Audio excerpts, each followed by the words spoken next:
আলাইকুম ওয়া রাহমাতুল্লাহি ওয়া বারাকাতুহু।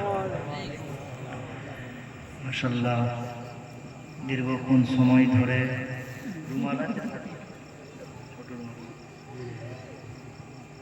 দক্ষিণ 24 পরগনা কুলপি থানার অন্তর্গত মাওলানা বাচ্চা আলী আসগর সাহেব ওয়াজ নসিহত করেছিলেন। তার পূর্বে মাওলানা আজিজ হাফিজ সাহেব ওয়াজ নসিহত করেছিলেন। আমি গুনাহগার মোহাম্মদ আলফাজউদ্দিন হানাফি এসেছি। আল্লাহ পাক যেন আমাকে কিছু বলার মতন তৌফিক দান করেন, সকলে বলি আল্লাহুম্মা আমিন। এবং শুনে আমল করার তৌফিক দান করেন, সকলে বলি আল্লাহুম্মা আমিন।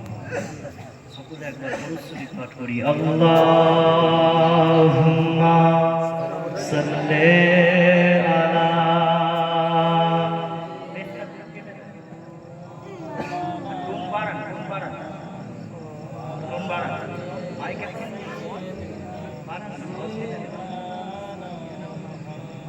أعوذ بالله من الشيطان الرجيم.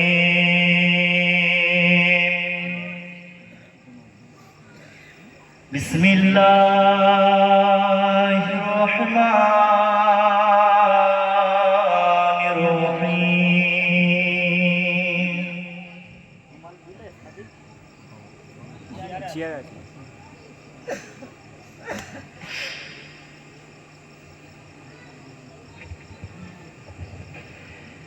نحمده ونصلي على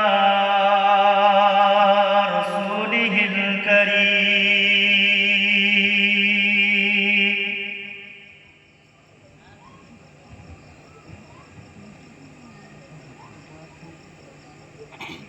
أما بعد فيا أيها الهاذرون رحمكم الله.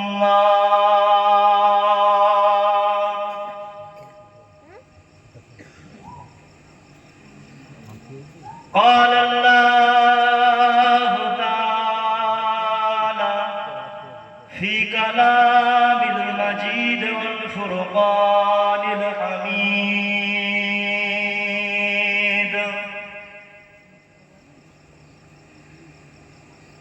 إن الله وملائكته يصلون على النبي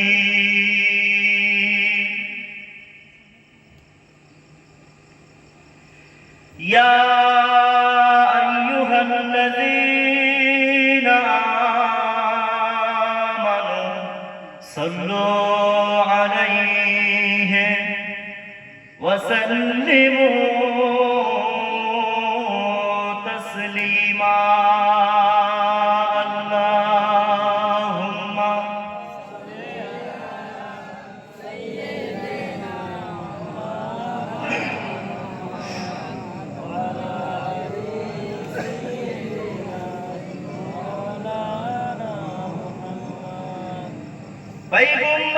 पैगंबरों का रोजा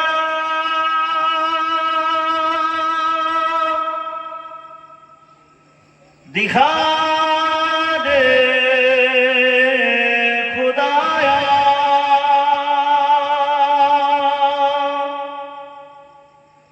दरे मद्दतों से मिला दे खुदाया, शराबे मुहब्बत पिला दे खुदाया. पैगंबरों का रोजा दिखा दे खुदाया. अल्लाहुम्मा सल्ले अला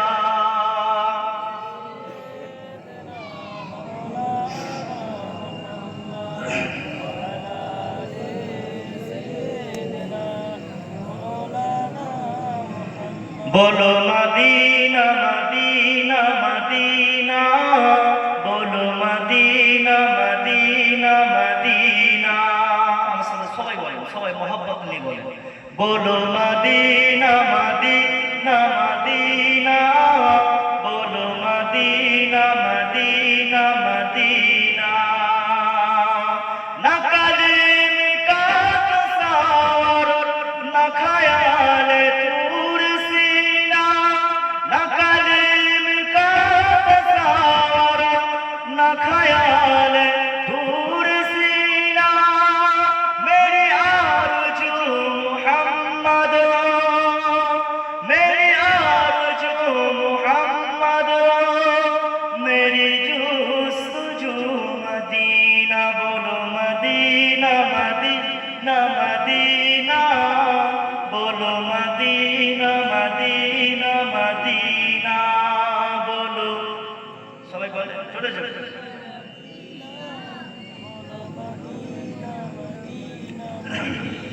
मेरे डूबने में बाकी न कोई कमी रही थी, मेरे डूबने में बाकी न कोई कमी रही थी। कहाँ मदद मोहम्मद, कहाँ मदद मोहम्मद, बोलो मदीना सफीना, बोलो मदीना मदीना मदीना, बोलो मदीना मदीना मदीना। अल्लाहुम्मा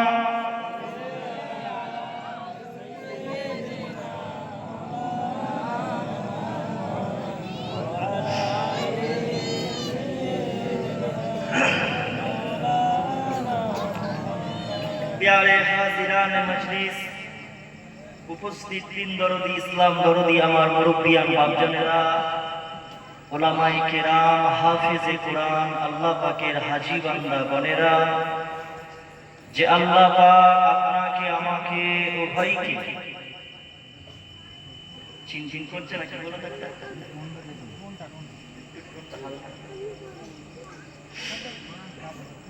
যে আল্লাহ পাক আপনাকে আমাকে উভয়কে এমন একটা জান্নাতের বাগানে, জান্নাতের মাহফিলে বসার মতন তৌফিক দান করেছেন, সেই মাবুদের দরবারে অসংখ্য শুকরিয়া জ্ঞাপন করি। সকলে মহব্বতের সাথে বলি আলহামদুলিল্লাহ।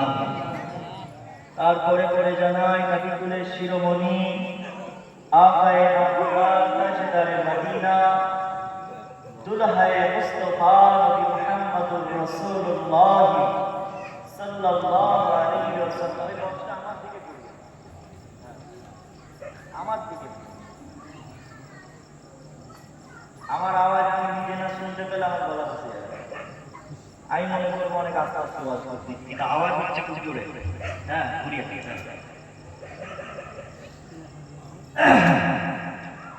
সেই রব্বুল ইজ্জাতের কাছে শুকরিয়া যে আমরা এমন একজন নবী, সর্বশ্রেষ্ঠ নবী, যাকে আল্লাহ পাক সর্বশ্রেষ্ঠ পয়গম্বর করে আল্লাহ পাক দুনিয়ার জমিনে প্রেরণ করেছিলেন। সেই নবীর উম্মত হওয়ার জন্য হুজুরের প্রতি, হুজুরের উপরে দরুদ ও সালাম বর্ষিত হোক। সকলে মিলে বলি সাল্লাল্লাহু আলাইহি ওয়াসাল্লাম। একটু মহব্বতের সাথে সবাই মিলে বলেন সাল্লাল্লাহু আলাইহি ওয়াসাল্লাম। হুজুরের উপর দরুদ, হুজুরের প্রতি সালাম কেবলমাত্র আমরা পাঠ করি না, যে দুনিয়ার মানুষই হুজুরকে সালাম দেয়, হুজুরের প্রতি দরুদ শরীফ পড়ে, এটা নয়। স্বয়ং আল্লাহ পাক রব্বুল আলামিন নিজে মুস্তাফার উপরে দরুদ শরীফ পাঠ করে থাকে। জোরে বলুন সুবহানাল্লাহ। আচ্ছা, আল্লাহ পাক রব্বুল আলামিন আল্লাহ কি নামাজ কালাম পড়ে? আল্লাহ নামাজ পড়ে, রোজা রাখে? একটু কথা বলে। আল্লাহ দান খয়রাত করে? করে না। কেন করে না? কারণ আল্লাহ পাক রব্বুল আলামিন হচ্ছেন সৃষ্টিকর্তা। তিনি আমাদেরকে সৃষ্টি করেছেন, তিনি আমাদের মালিক, আর আমরা তার বান্দা। আমাদেরকে তিনি সৃষ্টি করেছেন তার ইবাদত করার জন্য, তার দাসত্ব করার জন্য। কিন্তু আল্লাহ পাক রব্বুল আলামিন একটা কাজ করে থাকেন, যেটা আল্লাহ নিজে বলেছেন, ইন্নাল্লাহা ওয়া মালাইকাতাহু, নিশ্চয়ই আল্লাহ ও আল্লাহর ফেরেশতা, নিশ্চয়ই আল্লাহ ও আল্লাহর ফেরেশতারা ইউসাল্লুনা আলান নবী, আল্লাহর হাবিব সাল্লাল্লাহু আলাইহি সাল্লামের উপরে দরুদ ও সালাম পেশ করে থাকেন, দরুদ ও সালাম পাঠ করে থাকেন। জোরে বলেন সুবহানাল্লাহ। কে পড়ে? জোরে বলেন, মুহাম্মদের সাথে বলেন, একটু সবাই মিলে বলেন, কে পড়ে? আল্লাহ এবং ফেরেশতা। কি পড়ে না? হুজুরের উপর দরুদ পড়ে, হুজুরকে সালাম পেশ করে, হুজুরের প্রতি শান্তি বর্ষিত হোক, এটা ফেরেশতারাও দোয়া করে। আল্লাহ বলছে, ইয়া আইয়ুহাল্লাযীনা আমানু, হে ঈমানদারেরা, যারা ঈমান এনেছে। আমরা সবাই কি এখানে ঈমানদার তো না বেঈমান? আমরা কি ঈমানদার? আল্লাহর উপর ঈমান এনেছি, হুজুরের উপর ঈমান এনেছি, কিয়ামত বিশ্বাস করেছি, কবরকে বিশ্বাস করেছি, মৃত্যুকে বিশ্বাস করি, সব কিছুকে আমরা বিশ্বাস করে আমরা আল্লাহকে মেনেছি, আমাদের ঈমান আছে, আমরা ঈমানদার। আল্লাহ বলছে, হে ঈমান ওয়ালারা, ইয়া আইয়ুহাল্লাযীনা আমানু ইউসাল্লুনা সাল্লু আলাইহি ওয়া সাল্লিমু তাসলিমা, তোমরাও হুজুরের উপরে, মুহাম্মাদের উপরে দরুদ পড়ো এবং শান্তি বর্ষিত করো, তার জন্য দোয়া করো, আল্লাহ তোমাদের উপরে শান্তি বর্ষিত করবেন। জোরে বলেন সুবহানাল্লাহ। কাফেরদেরকে বলেন আল্লাহ যে তোমরা দরুদ পড়ো, আল্লাহ বলেছে ঈমানদারদেরকে। আমরা সবাই ঈমানদার, তবে এর মধ্যে ভেজালও থাকতে পারে। কেন জানেন? আল্লাহর হাবিব সাল্লাল্লাহু আলাইহি ওয়াসাল্লাম বলেছিলেন, এমন একটা সময় আসবে যে সময়ে মানুষ সকালবেলায় মুমিন থাকবে, ঈমানদার থাকবে, আবার দুপুরবেলায় কাফের হয়ে যাবে, আবার মুমিন হবে, আবার ঈমান আসবে, আবার কাফের হয়ে যাবে। চলতে ফিরতে উঠতে বসতে আমাদের কথাবার্তা, উঠা বসা, চাল চলন, লেনদেন, ব্যবসা বাণিজ্য, এটা ওটা ভেতরে আমাদের 24 ঘন্টার ভেতরে আমাদের অনেক সময় ঈমান যায় আর আসে, সেটা আমরা বুঝতে পারি না। এই জন্য আল্লাহ রাসূল সাল্লাল্লাহু আলাইহি ওয়াসাল্লাম বলেছিলেন, তোমরা বেশি বেশি করে কলমা শরীফ পড়ো, দরুদ শরীফ পড়ো, নিজের ঈমানের দিকটা লক্ষ্য রাখো, যেন ঈমানদার হয়ে তুমি মৃত্যুবরণ করতে পারো। বুঝতে পারছেন? কারণ আল্লাহ বলছে, ইয়া আইয়ুহাল্লাযীনা আমানু তাকুল্লাহ, হে ঈমানদারেরা, তোমরা আল্লাহকে ভয় করো। তাকে আল্লাহকে হাক্কা তুকাতিহি ওয়া লা তামুতুন্না ইল্লা ওয়া আনতুম মুসলিমুন, এবং তোমরা ঈমানদার অবস্থায় ছাড়া মৃত্যুবরণ করো না। আল্লাহ বান্দাদেরকে বলছে, তোমরা ঈমান হারা হয়ে মৃত্যুবরণ করো না, ঈমানের দিকটা লক্ষ্য রাখো, যেন ঈমান অবস্থায় মরতে পারো। কারণ ঈমান ছাড়া কোনো মানুষ জান্নাতে যেতে পারবে? আখির নবীর উম্মত হলে আল্লাহ রাসূল সাল্লাল্লাহু আলাইহি ওয়াসাল্লাম তার জন্য সুপারিশ করবে, শাফাআত করবে কিয়ামতের ময়দানে। আমার আল্লাহ যদি দয়া করে তাকে জাহান্নাম কাটিয়ে হলো একদিন না একদিন জান্নাত করবে, তাকে জান্নাতে প্রবেশ করাবে, এটা আল্লাহর ওয়াদা। কিন্তু ঈমান দিয়ে মরতে হবে। এমন এলাকায় মানুষ থাকে, নাম আছে মুসলমান, শুনেছি আমরা মুসলমান, ওই মানুষটা মুসলমান, কিন্তু এমন অনেক মানুষ আছে যারা ঈমান হারা হয়ে মৃত্যুবরণ করেছে। যারা ঈমান হারা হয়ে মৃত্যুবরণ করবে, আল্লাহ বলেছে তারা কখনো জান্নাত কোনোদিনও পাবে না। বুঝতে পারছেন? আল্লাহর হাবিব সাল্লাল্লাহু আলাইহি সাল্লামের প্রতি যদি আমরা কলমা শরীফ বেশি বেশি করে পড়ি, দরুদ শরীফ বেশি বেশি করে পড়ি, তবে আমাদের ঈমানটা মজবুত থাকবে, ঈমানটা থাকবে। এখন এই কলমা শরীফ নিয়েও অনেক ভেজাল ঢুকে গেছে। কি সমস্যা? কি কলমা শরীফ নিয়ে দুয়ার শেষে মুনাজাতে লা ইলাহা ইল্লাল্লাহ মুহাম্মাদুর রাসূলুল্লাহ সাল্লাল্লাহু আলাইহি সাল্লাম বলে দোয়া শেষ করব, নাকি আলহামদুলিল্লাহি রাব্বিল আলামিন বিরহমাতিকা ইয়া আরহামার রাহিমিন বলে শেষ করব? সমাজে একদল মানুষ এই নিয়ে ঝামেলা করে যে দুয়ার শেষে মোনাজাতের শেষে লা ইলাহা ইল্লাল্লাহ কলমা শরীফ পড়া যাবে না। এমন লোক নেই? কলমা শরীফ পড়বে, মোনাজাতের শেষে কলমা শরীফ ইসলামের যেটা মেন সেটা পড়বে, সেটা নিয়ে ঝামেলা। তাহলে আমরা আজকে কেমন মুসলমান হয়ে গেছি যে আমাদের কলমা নিয়েও আমাদের গাছুলকুনি হচ্ছে। কিয়াম করব, নবীর উপরে সালাম পেশ করব, নবীকে সালাম দেব, সেটা নিয়ে আমাদের গাছুলকুনি। যারা সালাম দিচ্ছি আমরা তো কখনো কই গান গাই না। আমরা গান গাই, হুজুরের প্রতি কবিতা আবৃত্তি করি, কবিতা পাঠ করি। এটাও আমাদের জন্য অন্য মানুষদের কাছে গুনাহের কারণ হয়ে যাচ্ছে, যে গুনাহ ওটা করা যাবে না। জানাজার নামাজের শেষে একটুখানি কবরবাসীর জন্য, যে মৃত ব্যক্তি তার জন্য দোয়া করব, সেটা নিয়ে সমাজে ঝামেলা। মৃত ব্যক্তি মারা গেছে, জানাজার নামাজের শেষে একটু তার রূহের মাগফিরাতের জন্য দোয়া করব। দোয়া যেটা আল্লাহ বলেছে তোমরা সব সময় করো। দোয়ার বিষয়ে কোনো টাইম টেবিল দেওয়া হয়নি যে এই টাইমে দোয়া করবে, এই টাইমে দোয়া করতে পারবে না, এটা কোনো টাইম টেবিল দেওয়া হয়নি। দোয়া করবে, সেটা নিয়েও সমাজে ফেটে। বুঝতে পারছেন? বলে জানাজার নামাজের শেষে দোয়া করা যাবে না, এই নিয়ে ঝামেলা। তো মুসলমানের আমাদের এখন বর্তমানে এটা পরিস্থিতি, বর্তমানে এটাই পরিস্থিতি চলছে যে আমরা সূক্ষ্ম বিষয়গুলোকে নিয়ে নিজেরা নিজেদের মধ্যে দ্বন্দ্ব সৃষ্টি করে, মারামারি সৃষ্টি করে আমরা অপর দলকে মনে করছি তুই জাহান্নামী, আমি জান্নাতি, আমি ঠিক তুই ভুল। বুঝতে পারছেন?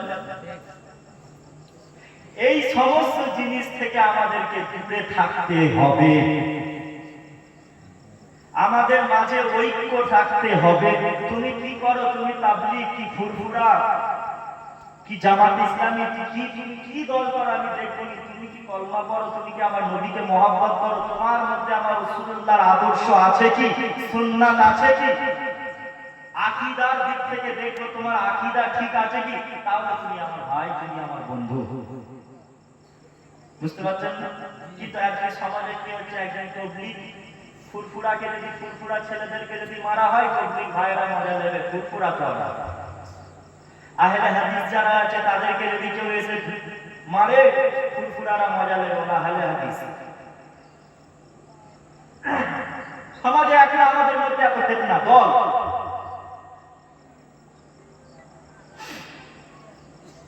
তো আমাদেরকে এই সমস্ত জিনিস থেকে দূরে থেকে আল্লাহ রাসূলের হুজুর পাক সাল্লাল্লাহু আলাইহি ওয়াসাল্লামের দেখানো পথে আমাদেরকে চলতে হবে।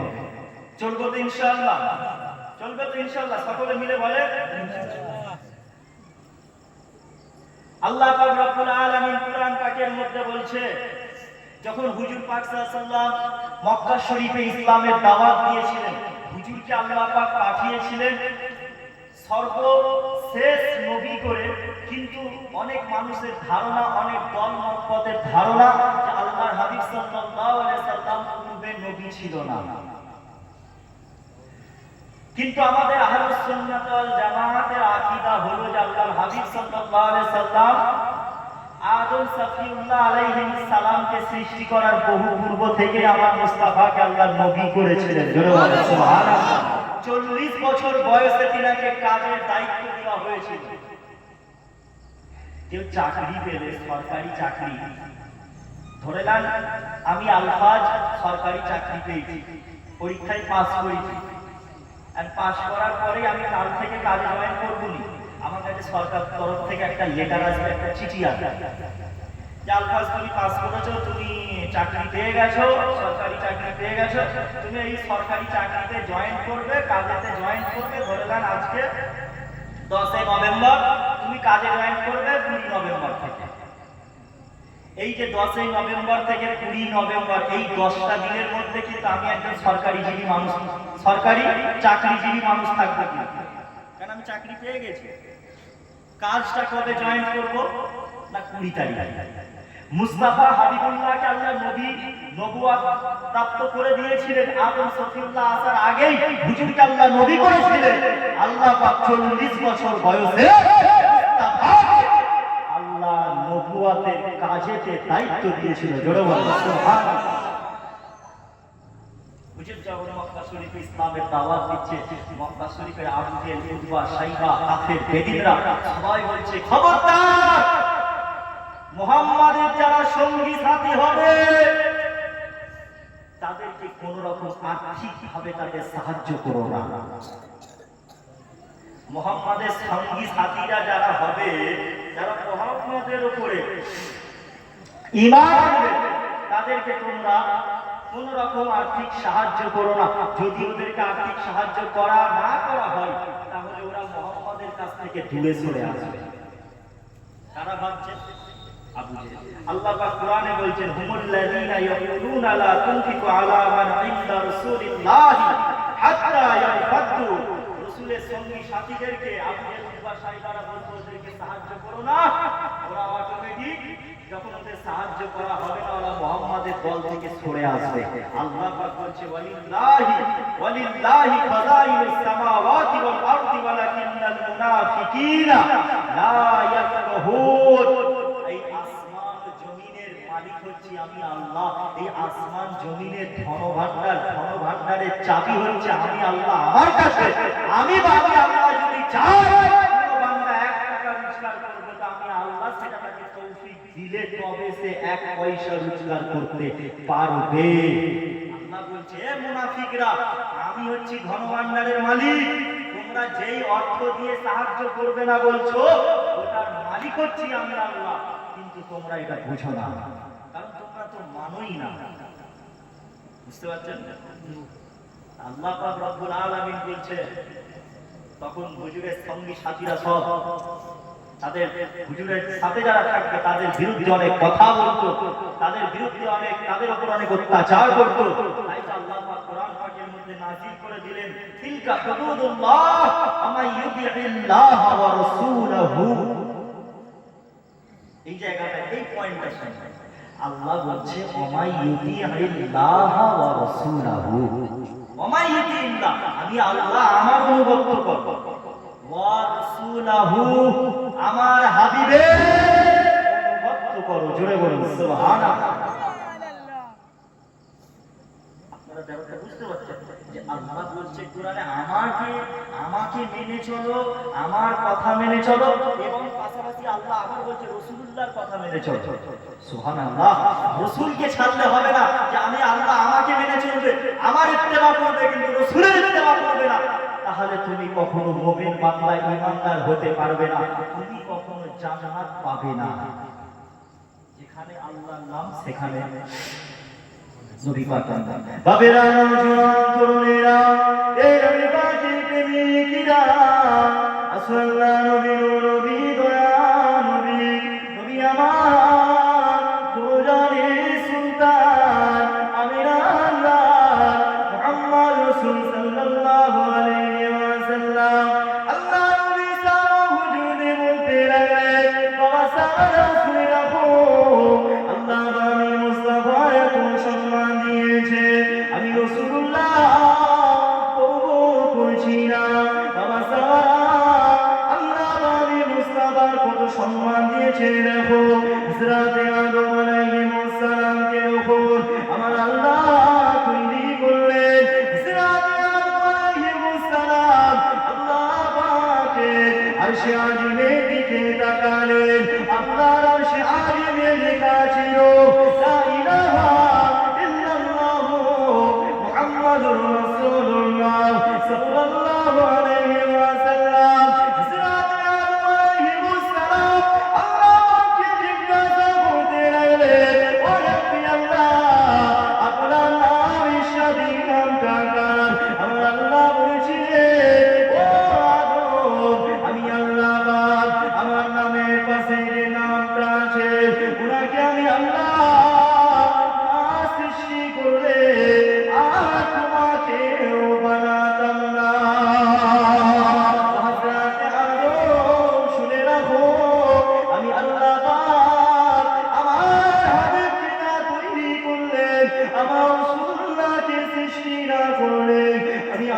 পাক আসমান জমিন চাঁদ সূরজ কিছুই আমি আল্লাহ সৃষ্টি করতাম না। এ ছোটরা তরুণীরা বাপেরা আল্লাহ আমার মুস্তাফার কত সম্মান দিয়েছে, এমন করে আল্লাহ আবার জানিয়ে দিলেন ওই আমার বান্দা বান্দিয়ারে আমার হাবিবি যারা ইত্তিবা করবে, আমার মুস্তাফাকে যারা মেনে চলবে, আমি আল্লাহ তাদের সকলকে নাজাত দিয়ে দেব।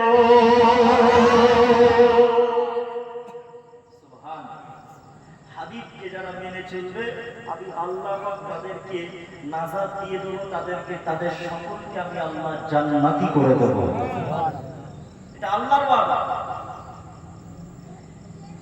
আল্লাহ বলছে ومن يطع الله ورسوله يدخله جنات تجري من تحتها الانهار خالدين فيها وذلك الفوز العظيم।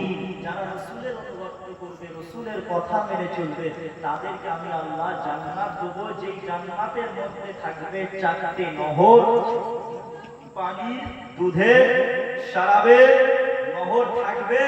ওই নহর এবং যে জান্নাতটা থাকবে, যে জান্নাতটা বিশাল সুন্দর, যে জান্নাতের ভেতরে বান্দাকে একবার ঢোকানো হবে, দ্বিতীয়বার সেই জান্নাত থেকে সেই বান্দাকে আর বার করা হবে না। জোরে বলুন সুবহানাল্লাহ।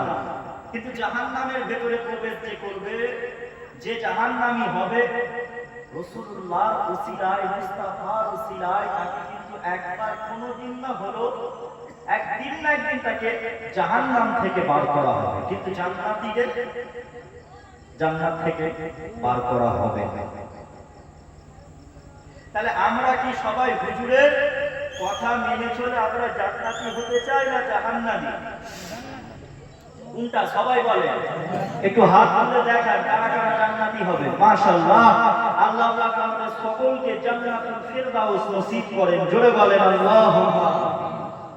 কারণ জান্নাতটাই হচ্ছে সফলতা। জান্নাত যারা পেল তারা হচ্ছে আসল সফলকাম ব্যক্তি। দুনিয়ার জমিনে যার যত টাকা পয়সা গাড়ি বাড়ি যাই থাকুক না কেন, ওই মানুষটা সফলকাম ব্যক্তি নয়। যারা জান্নাত পেল তারাই কেবলমাত্র আল্লাহর ইসলামের আইনে তারা সফলকাম হলো।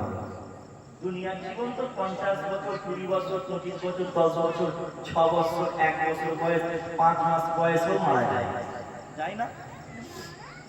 আপনাদের এলাকায় ছোট ছোট বাচ্চা, ইয়ং ছেলেরা, যুবক ছেলে কেউ মারা গেছে? গেছে তো। হায়াত কত ছিল? 20 বছর, 25 বছর বয়সে মারা গেছে। এই মারা যাওয়ার পরে তারা আর দ্বিতীয়বার আর পৃথিবীর জমিনে আর ফিরে আসছে না, তারা অনন্তকালের জন্য দুনিয়া ছেড়ে চলে গেছে। আমরাও ঠিক একদিন এরকম দুনিয়া ছেড়ে অনন্তকালের জন্য চলে যাব, যখন আর দুনিয়ায় আমাদেরকে আল্লাহ দ্বিতীয়বার আর কোনোদিন ফেরাবে না, পাঠাবে না। তবে অন্যান্য ধর্মাবলম্বী মানুষদের বিশ্বাস যে সৃষ্টিকর্তা এক একটা মানুষকে কি বলে পুনর্জন্ম, আবার নাকি জন্ম হয়ে পাঠায় না। বিশ্বাস করে না? এমন ধর্ম আছে যারা বিশ্বাস করে আবার তাদেরকে পুনরায় পাঠানো হবে। কিন্তু আমার ইসলাম বলে যে একবার মৃত্যুবরণ করবে তাকে আর দ্বিতীয়বার পাঠানো হবে না। সে কবরবাসী হলো তো একটা, ওই হলো কিয়ামতের ময়দানে, কিয়ামতের দিন যেদিন কিয়ামত হবে সেই দিনেতে আল্লাহ তাদেরকে তুলবে।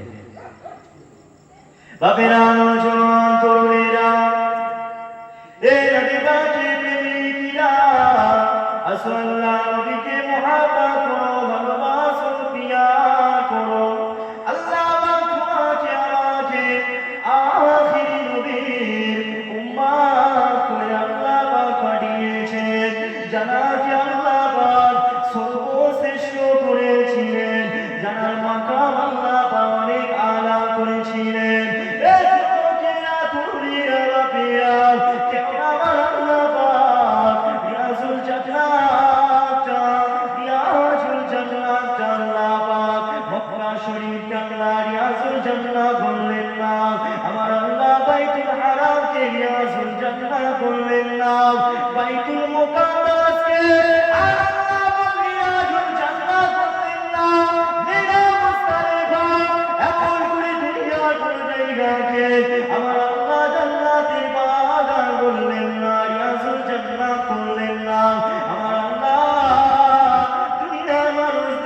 জানিয়ে দিলেন, আমার বান্দা বান্দিরা রে, আমি আল্লাহ আমার হাবিব যে জায়গায় শুয়ে আছে, আমার হাবিব যে জায়গায় ঘুমিয়ে আছে, আমি আল্লাহ পাক ওই জায়গাটাকে রিয়াজুল জান্নাত করে দিলাম। শুধু তাই নয়, আমার আল্লাহ আর আমার মুস্তাফার কত সম্মান, কত ইজ্জত দিয়েছিলেন। এ যুবকেরা, তরুণীরা, বাপীরা, মরা গরুর গোশত খাওয়া হারাম না হালাল বলেন? মরা মুরগির গোশত খাওয়া, মরা ছাগলের গোশত খাওয়া হারাম তো? মরা মুরগির গোশত মাঝে মাঝে খেলাম। আমরা তো অনেক সময় ভুল করে হোটেলে ঢুকে পড়ি, ঢুকে আর মরা মুরগির গোশত খেয়ে নেয়, বিরিয়ানি, তাই তো? কিন্তু আল্লাহ হারাম করেছে, মরা মুরগির গোশত খাওয়া হারাম, মরা ছাগলের গোশত খাওয়া হারাম। যখন আমার আল্লাহ এমন করে মরা গরুর গোশত খাওয়া আল্লাহ হারাম করলেন, আমার মুস্তাফা আল্লাহ দরবারে দোয়া চাইতে লাগলেন, ও রব্বি আল্লাহ পাক, আমার উম্মতিদের জন্য আল্লাহ পাক আপনি মরা গরুর গোশতকে আল্লাহ হারাম করে দিয়েছেন, মরা খাসির মাংসকে আল্লাহ আপনি হারাম করেছেন।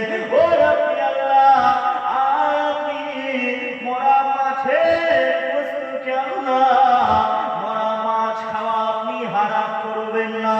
আল্লাহ পাক আমার উম্মতিদের জন্য মরা মাছকে আল্লাহ আপনি হালাল করে দেন।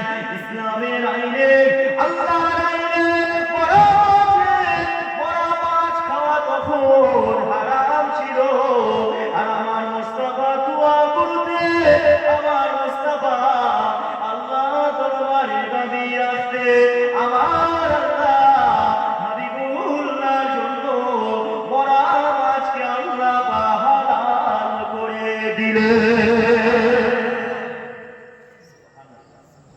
সুবহানাল্লাহ, আল্লাহ মরা মাছকে হালাল করে দিলেন, তাই তো আমরা মরা মাছ খেতে পাচ্ছি নাকি? কোনোদিন ভেবেছি সব খেয়ে নিচ্ছে আর মরা মাছটাকে খাচ্ছে, এটা কি হালাল না হারাম একটু জানে? আসলে আমরা কি বলেন তো, যেটা ইসলামের রেওয়ায়েত চলে আসছে সেটাকে আমরা মেনে চলি, সেটাকে আমরা পালন করেই যাই, কিন্তু কোনোদিন আমাদের চিন্তা হয় না এটা করা যাবে কি যাবে না। জানতেও ইচ্ছা হয় না যে এটা করা যাবে কি যাবে না। শবে বারাতে রাত আসলে অনেকে আবার আগে রেওয়ায়েত ছিল, বয়স্করা বুড়িরা সব কি বলে, কি বলে, হ্যাঁ হালুয়া রুটি গোস্ত এমন করে সব দিয়ে আর ঘরের দরজার কাছে রেখে দিত, বলে পুরো মরে গেছে, স্বামী মরে গেছে, স্বামী কবর থেকে শবে বারাতে রাত্রে নাকি নাজাত পায়, আল্লাহ নাকি মাফ করে দেয়, ওই শবে বারাতে রাত্রে মৃত ব্যক্তিরা নাকি এসে খেয়ে যায়। এমন অনেক জায়গায় এখনো পর্যন্ত এই রেওয়ায়েতটা চলছে যে মৃত ব্যক্তি ছাড়া পায় শবে বারাতে রাত্রে ওই দিনকে এসে খেয়ে যায়। সেটা করা যাবে কি যাবে না? বিয়েতে হলদি মাখা, একটা রেওয়ায়েত আছে না আমাদের সমাজে, বিয়েতে আমরা কি করি, হলদি মাখাই, লজ্জা লাগে না? বিয়েতে হলদি মাখাচ্ছে ছেলেকে, ছেলের বিয়ে হচ্ছে, হলদি মাখাচ্ছে কারা? কে মামাতো বোন, ফুফুতো বোন, তারপরে চাচিরা, ভাবিরা, এসে ঠ্যাঙের কাপড় তুলে হলদি মাখাচ্ছে, লুঙ্গি একদম ছেঁড়ে পা গা পা একদম পুরো শরীরটা ভালো করে একদম ভাবিরা, চাচারা, ফুফুতো বোন, মামাতো বোন, খালাতো বোন, এসে সব হলদি মাখাচ্ছে। লজ্জা লাগে না? ইসলাম কি ওটা তোমাকে হুকুম করেছে?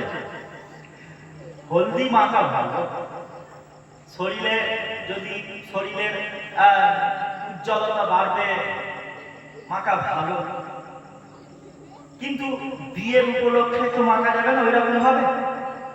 তোমার মাথার মন গেছে তুমি নিজে মাখো না, আর মেখিয়ে মাখিয়ে দিয়ে যাচ্ছে কে? ভাবিরা ভালো করে মাখিয়ে দিয়েছে, পায়ে পায়ে ভালো করে একদম খুলে খালে সব মেখে দিচ্ছে। বুঝতে পারছেন? আবার কি করবে, আর জানার ইচ্ছাও হয় না যেটা করা যাবে কি যাবে না। ইসলাম এটাকে কখনোই হুকুম দেয় না এমন ভাবে হলদি মাখা, আমরা সেটাকে রেওয়ায়েজ করে নিই। ইসলামে আমরা মনে করি জায়েজ চলবে। অনেক সময় দেখা যায় বর বিয়ে করতে যাওয়ার আগে মসজিদে গিয়ে 2 রাকাত নামাজ পড়তে যায়, নফল নামাজ। জোহরের সময় নামাজ কাজা, ফজরের নামাজ পড়ে না, কিন্তু 2 রাকাত নফল নামাজ 11টার সময় 10টার সময় বিয়ে ধরলো, দুপুরবেলায় বিয়ে 12টার সময় বেরোলো কি 11টার সময় বেরোলো, বাড়ি থেকে বের হয়ে মসজিদে গিয়ে 2 রাকাত নফল নামাজ পড়ে কবর জিয়ারত করে বিয়ে করতে যাচ্ছে। হ্যাঁ হয়, এমন হয়। মনে করি আমরা ওটা রেওয়ায়েজ, ওটা করতে হবে, যে বিয়ে করতে গেলে 2 রাকাত নফল নামাজ আগে মসজিদে গিয়ে মারতে হবে। বুঝতে পারছেন? এদিকে ফরজ নামাজ ছাড়, ফরজ নামাজ ছেড়ে দেয়। ঈদের নামাজ পড়তে যে ইমাম সাহেব হাত ছাড়লো না, হাত বাঁধলো, এই নিয়ে আমাদের অর্ধেকের দিকে চেয়ে আছে, অর্ধেকের দিকে চেয়ে আছে। আমি নামাজ পড়ছি, আমার পাশে আবার অনেক লোক আবার আড়ে আড়ে চেয়ে যায়, রুকুতে গেল না সেজদায় গেল, হাতটা ছেড়ে দিল না, হাতটা ভাঙলো। ঈদের দিন হয় না? 6 তাকবীরের নামাজ যদি আমরা অন্তত একটা দেখে যাও কেমন নিয়ম আছে, তাই না? জানতে হবে না? আজকে মুসলমান আমরা শুধু শুনতে বলা মুসলমান হয়ে গেছি, যে জানবো, নিজে পড়ে নিজে শিখবো, নিজে কাউকে জিজ্ঞাসা করবো নিয়মটা কি, কেমন করে কি হবে, শিখিয়ে দেন। এইসব আমরা কোনোদিন ধারণা, আমরা চিন্তা আনি না, যে আমরা দেখে চলে যাচ্ছে। ইমাম সাহেব বলছেন নামাজ পড়ছি, আল্লাহু আকবার, নামাজ আদায় করছি, চলে আসে সূরা ফাতিহা, সূরা যদি কেউ একাকী নামাজ পড়ে, অনেক মানুষ আছে 4টে সূরা মুখস্থ নেই।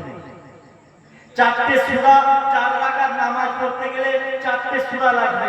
ইমাম আবু হানিফা রাহমাতুল্লাহ আলাইহির মতে, আমরা ইমাম আবু হানিফার মাযহাবের মানুষ, তাই না?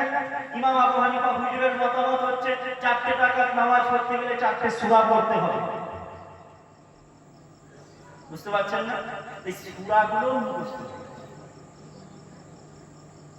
সূরা যদি কেউ না জানে, ইমাম আবু হানিফার মত হচ্ছে যে সে কোনো দোয়া করছে, যেটা জানে সেটা পড়তে পারবে, তবে তাকে শিখতে হবে।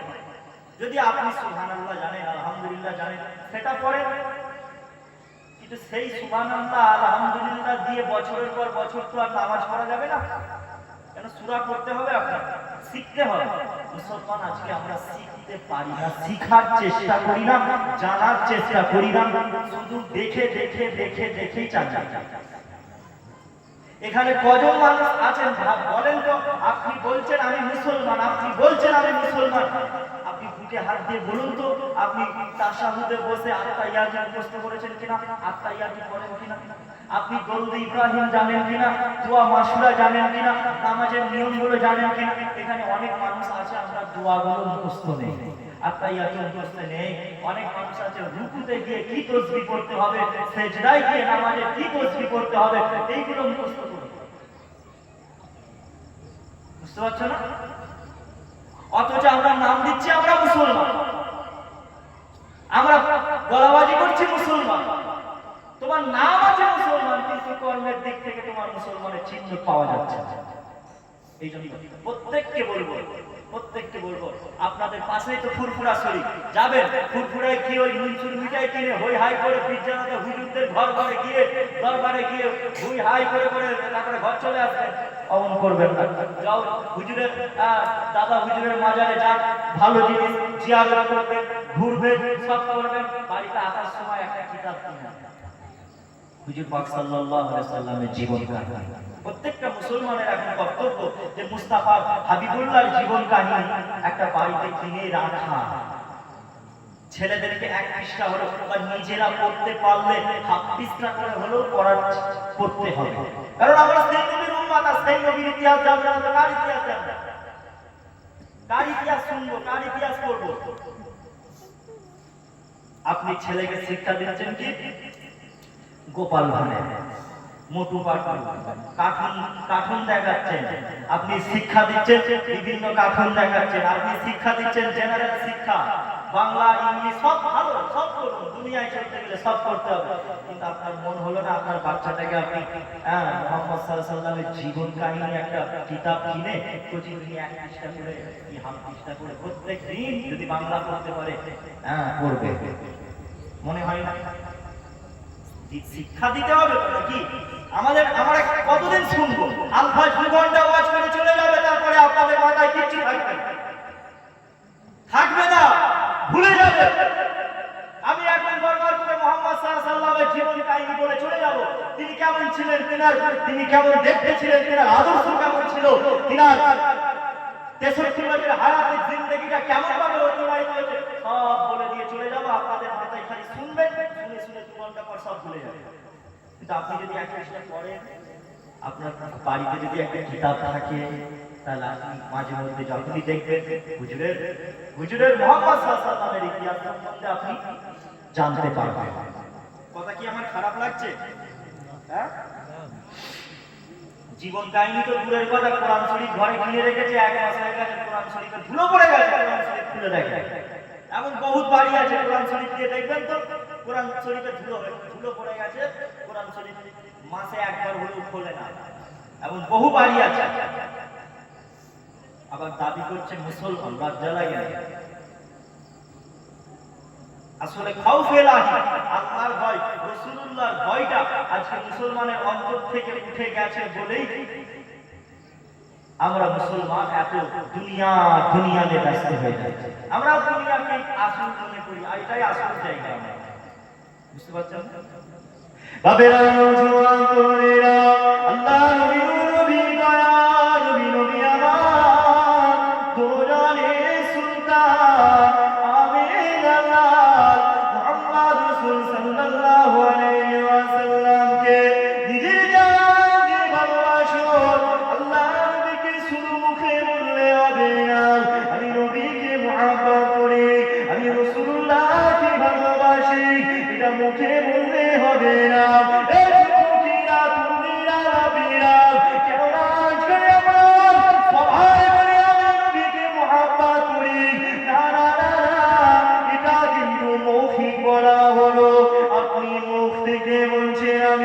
মুস্তাফাকে ভালোবাসি, কিন্তু আপনি প্র্যাকটিক্যালে আল্লাহ নবীকে এখনো ভালোবাসতে পারেন নাই।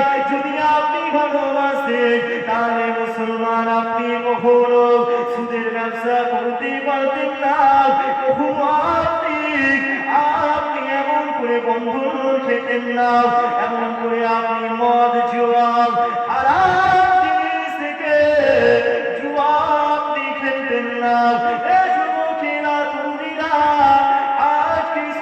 আমাদের মুসলমানেরা আমাদের নবীর উপরে কেউ কথা বললে আর আমরা এমন করে প্রতিবাদ করি, ময়দানে সবাই নেমে যায়, লড়াই করি, কিন্তু এমন মুসলমান আছে যারা লড়াই করে প্রতিবাদ করে বলে নবীকা দামান নেই ছোড়েগা বলে বলে রাস্তায় প্রতিবাদ করছে, কিন্তু ওই ব্যক্তিটা আবার পরের দিন মদ খেয়ে মাতাল হয়ে চলছে। সে বলছে নবীর দামান ছাড়বনি, নবীর বিরুদ্ধে কথা বলেছে, জবাই করে দেবো। সে আবার রাতের বেলা এসে মদ খাচ্ছে। বুঝতে পারছেন? এই হচ্ছে এই জন্য সারা পৃথিবীর মুসলমান সবাই বলছে নবীকে ভালোবাসি, তারপরও শুধু অন্তর থেকে ভালোবাসে না বলেই মুসলমান মার খাচ্ছে। বুঝতে পারছেন? এই জন্য আল্লাহর হাবিব সাল্লাল্লাহু আলাইহি ওয়াসাল্লাম বলেছিলেন, বাবা কিয়ামতের পূর্বে আমার একটা উম্মত থাকবে, আমার একটা উম্মত, আমার উম্মতিরা বহুত তারা মার খাবে। আল্লাহর হাবিব সাল্লাল্লাহু আলাইহি ওয়াসাল্লাম মসজিদে নববী শরীফে বলছে, এই হাদিসটা শুনেন, আল্লাহর হাবিব বলছে, বাবা সাহাবারা শোনো, কিয়ামতের পূর্বে আমার উম্মতিরা তাদের উপরে বহুত অত্যাচার করবে। দুনিয়ার যত ধর্মাবলম্বী বিভিন্ন ধর্মাবলম্বীর মানুষ আছে, তারা সবাই একত্রিত হয়ে এক জায়গায় হয়ে মুসলমানের উপরে, আমার উম্মাতিদের উপরে তারা অত্যাচার করবে, তারা আমার উম্মাতদেরকে মারবে। সাহাবা হুজুররা বলছে, ইয়া রাসূলুল্লাহ, তারা কি সংখ্যায় আমাদের থেকে কম হবে? সাহাবারা বলছে, ইয়া রাসূলুল্লাহ, আপনার সেই উম্মাতগুলো কি আমাদের থেকে সংখ্যায় কম হবে? আল্লাহর হাবিব বলছে, না বাবা সাহাবারা, তারা সংখ্যায় কম হবে না, তারা তোমাদের থেকে দ্বিগুণ দ্বিগুণ সংখ্যায় বেশি হবে। সাহাবারা বলছে, ইয়া রাসূলুল্লাহ, যদি এত সংখ্যায় বেশি হয় তাহলে তারা তারপরও মার খাবে কেন? সাহাবারা বলছে, আমরা 313 জন মিলে বদরের যুদ্ধে জয়ী হয়ে চলে এসেছি, আমরা এই কম সাহাবা মিলে গোটা পৃথিবীর জমিন ইসলামের আলো ছড়িয়ে দিয়েছি, আমরা এই কম সংখ্যার সাহাবা মিলে গোটা পৃথিবীর জমিনে কোরাই কোরাই ইসলামের আলো পৌঁছে গেছে, ইসলামের কথা, আল্লাহর কথা, কোরআনের কথা, আপনার কথা গোটা বিশ্বের জমিনে ছড়িয়ে পড়েছে, আর তারা কত সংখ্যায় বেশি হওয়ার পর মার খাবে?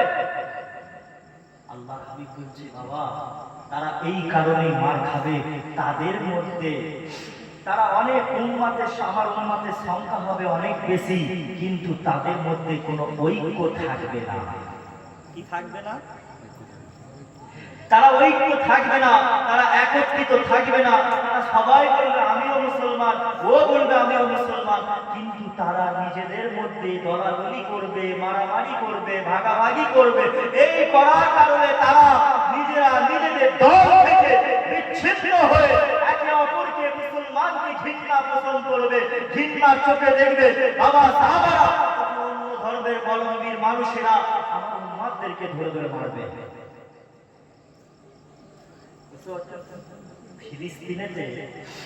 ফিলিস্তিনে মুসলমানেরা শহীদ হয়েছে, ইসরায়েলের নেতানিয়াহু ইহুদিরা কখনো দেখেনি ফিলিস্তিনের ওই মুসলমানটা সুন্নি মুসলমান, ওই মুসলমানটা শিয়া মুসলমান, ওই দল করে, ওই দল করে, এই সব দেখে দেখে মারেনে, বাছাই বাছাই করে মারেনে, সুন্নিতে সব এক লাইন নেমে গেছে। কি কথা ভুল বলছি? আজকে এই যে প্রমাণটা দেখেন, আল্লাহর হাবিব বলেছিল আমার উম্মতেরা একত্রিত থাকবে না, তারা নিজেদের মধ্যেই আবার লড়াই করবে, মারামারি করবে, মুসলমান নিজেরাই মারামারি করবে। আজকে তাকিয়ে দেখেন, সুদান বর্তমানে চলছে, এই আর্লি 2 সপ্তাহ কি 3 সপ্তাহ ধরে হচ্ছে, সুদান বলে একটা দেশ আছে, নাম শুনেছেন? সুদানে মুসলমানদের উপরে অত্যাচার হচ্ছে, যেই অত্যাচারটা ইসরায়েলের থেকেও আরো কঠিন ভাবে সুদানের মুসলমানদেরকে মারা হচ্ছে। কারা মারছে? ইসরায়েলে মেরেছিল মুসলমানদেরকে ইহুদিরা, আজকে সুদানের মুসলমানদেরকে মারতেছে মুসলমানেরা। খবর নিয়ে দেখে কারা মারছে? মুসলমানেদেরকেই মারছে। ইসরায়েলের ইহুদিরা ফিলিস্তিনের মুসলমানেদেরকে যেভাবে মেরেছিল, তার থেকেও জঘন্য ভাবে সুদানেতে মুসলমানেরা মুসলমানদেরকে হাজার হাজার হাজার হাজার লক্ষ মুসলমানদেরকে তারা হত্যা করে দিচ্ছে, মেরে দিচ্ছে। ছোট্ট ছোট্ট বাচ্চাদেরকে জ্যান্ত মাটিতে পুঁতে দিচ্ছে, ছোট্ট বাচ্চাদেরকে জ্যান্ত মাটিতে পুঁতে দেওয়া হচ্ছে, পুড়িয়ে দেওয়া হচ্ছে, জীবন্ত মানুষকে আগুনে ফেলে দেওয়া হচ্ছে। বড় বড় লরি এসে জীবন্ত মানুষকে ছড়িয়ে দিয়ে তার বুকের ওপর থেকে গাড়িটা চালিয়ে যাওয়া হচ্ছে, তার গলার এই জায়গাটা থেকে চাকা নিয়ে যাওয়া হচ্ছে। বিভিন্ন রকম ভাবে মুসলমানদেরকেই মারছে। আল্লাহর হাবিবের কথা, আল্লাহর হাবিবের কথা, কিয়ামতের পূর্বে হার বেড়ে যাবে, হত্যা বেড়ে যাবে, মুসলমানেরা নিজেরা মারামারি করবে, দলাদলি করবে, সেটা চাই ধর্মীয় বিষয় নিয়ে হোক কিংবা রাজনৈতিক বিষয় নিয়ে হোক, মুসলমান নিজেরাই মারামারি করবে। আজকে দেখেন, সমাজে দেখেন, কে টিএমসি করে, কে আইএসএফ করে, কে সিপিএম করে, কে কংগ্রেস করে, কে অমুক দল তমুক দল, হ্যান ত্যান, ইটা ওটা, এই নিয়ে আপনাদের সমাজে বর্তমানে মারামারি চলছে কি চলে না? ভোটের টাইম আসলে 2026-এর ইলেকশন সামনে আসছে, দেখবেন 2026-এর ইলেকশন ভোটে কত মানুষের এরকম লাশ করে যায়। কারা মারবে না? মুসলমানকেই মেরে ফেলবে। এখন থেকেই চালু হয়ে গেছে, এখন থেকে অলরেডি চালু হয়ে গেছে। ভাই ভাইকে ভোটের সময় চেনে না, চাচা ভাইপোকে চেনে না, মামাতো ভাই, ফুফুতো ভাই, খালাতো ভাই, আত্মীয় স্বজন, পাড়া প্রতিবেশী, আমরা নিজেদের মধ্যে এই ঐক্য আছি। এখন ইলেকশন আসলে পরেই মারামারি করে, মারামারি শুরু করে দেবে। তাহলে সব দিক থেকে মার খাচ্ছে কারা? সাধারণ মানুষ। তুমি আমি মুসলমান নিজেরা এলাকার মধ্যে রাজনীতির বিষয় নিয়ে লড়াই করবো, মারামারি করবো, ইমার মাথা ফাটিয়ে দেবো, ইমার ঘর ভাঙচুর করবো, এই যে মারামারি করবো। আর নেতাগুলো ভোটে জিতে যাওয়ার পরে তারা ভালো দামি গাড়ি নিয়ে ঘুরবে, দামি গাড়ি গুলিকে ঘুরবে, ইওর সাথে সম্পর্ক, ইওর সাথে সম্পর্ক, সব সেটিং ভেতর থেকে হয়ে গেছে। আর তুমি আমি মুসলমান নিজেরা লড়াই আপনার লড়াই করতে, বুঝতে পারছেন না? এসআইআর হচ্ছে তো আপনাদের এলাকায়, হয়েছে? ফর্ম ফিল আপ সব হয়ে গেছে? হ্যাঁ, হচ্ছে তো, হবে। এসআইআর নিয়ে কত মানুষ চিন্তায়, এসআইআর নিয়ে রাজনীতি হচ্ছে, এসআইআর নিয়ে এখন রাজনীতি হচ্ছে। ভোট ভালো জিনিস, যে ভোটার তালিকা একটা আবার নতুন করে আসবে, কে ভোটার আছে, ভালো জিনিস। কিন্তু এগুলো তো গরিবদেরকেই মারা হচ্ছে। ওরাই ঢুকিয়েছিল দেশে, আবার ওরাই আবার বার করছে। ওরাই দেশে ঢুকিয়েছে মানুষকে, বর্ডার পাস করে ওরাই ঢুকিয়েছে। আপনি বর্ডারের ধারে গিয়ে এখন বর্ডার থেকে পার হন না, আপনাকে বিএসএফরা গুলি করে ফেলবে। চারিদিকে ঠিক সেই রকম ভাবে করা আছে। ওরাই আপনাকে দেশে ঢুকাবে, আবার ওরাই বার করবে। আর ওই যে পাগলাটা, আর নাম কি? শুভেন্দু নাম জানেন? শুভেন্দু নন্দীগ্রামে বলছে একটাও হিন্দু বাদ যাবে না, একটাও হিন্দুকে দেশ থেকে নাগরিকত্ব কারো কেউ হারা হবে না, হিন্দুদেরকে সায়ার থেকে নাম বাতিল করা হবে না। বিহারেতে দেখা গেল 54 না 57 লক্ষ হিন্দু খালি নাম বাদ গেছে, আর 11 লক্ষর মতন মুসলমানের নাম বাদ গেছে। হিন্দুর নাম বাদ গেছে 54, নাম না হলে সম্ভবত 57 লক্ষ। আসামেতে সব থেকে বেশি হিন্দুদের নাম বাদ গেছে। আর ওরা বলছে কি হিন্দুদের নাম বাদ যাবে না, হিন্দুদের নাম বাদ যাবে না করে হিন্দুদেরকেই বোকা বানাচ্ছে। আর সেই হিন্দুগুলোই আবার ওই মালগুলোকে আবার ভোট দিয়ে দেশের মধ্যে আবার অশান্তি সৃষ্টি করছে। বুঝতে পারছো না? কেউ বলছে আমি এসআইআর হতে দেবো না, আমার জান চলে যাবে। কেউ দাবি করছে এসআইআর চালু হয়ে যাবে, মোটামুটি যেমন হোক করে গরিব মানুষগুলোকে, সাধারণ মানুষদেরকে পেরেশানি করা। এটাই হলো রাজনীতি। বুঝতে পারছেন না? রাজনীতি এখন এমন এত জঘন্য হয়ে গেছে যে শুধু সাধারণ মানুষদেরকে, নাগরিকদের টার্গেট, সাধারণ মানুষরা টার্গেট, এদের উপর অত্যাচার করতে হবে। চলুন মুসলমান ঘরে ছেলেরা, তরুণীরা,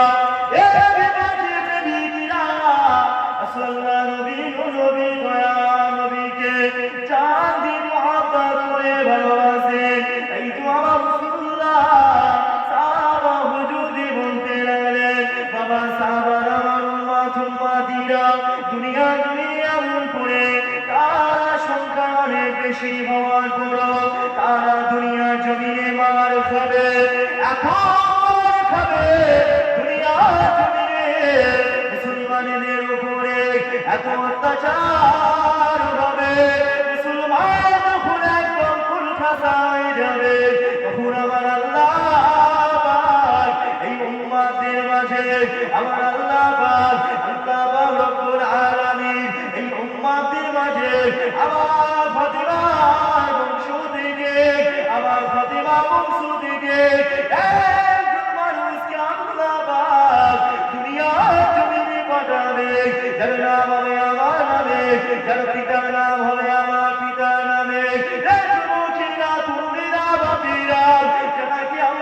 সবাই চিনি, যার নাম হচ্ছে ইমামুল মাহদী। ইমামুল মাহদী আসবে, দুনিয়া জমিনে এমন করে আশা করে সারা পৃথিবীর জমিনটা শান্তিতে ভরপুর হয়ে যাবে, কার উপরে অত্যাচার হবে না, দুনিয়া জমিনে এমন করে শান্তিতে ভরপুর হয়ে যাবে।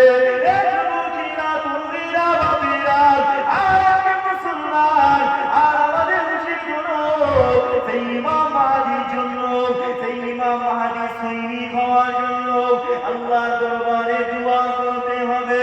ও রাব্বি আল্লাহ পাক, আর আপনি যদি আমার আল্লাহ পাক হায়াত দেন, আল্লাহ আমাকে আপনি ইমাম মাহদী সৈনিক করার তৌফিক দান করুন। সেই সময় চলে আসছে, বড় বড় আলেম ওলামারা বলছে ইমাম মাহদী জন্মগ্রহণ করেছে, কয়েক বছরের মধ্যে প্রকাশ পাবে। জোরে বলেন সুবহানাল্লাহ। এখন তিনি প্রকাশ পাননি।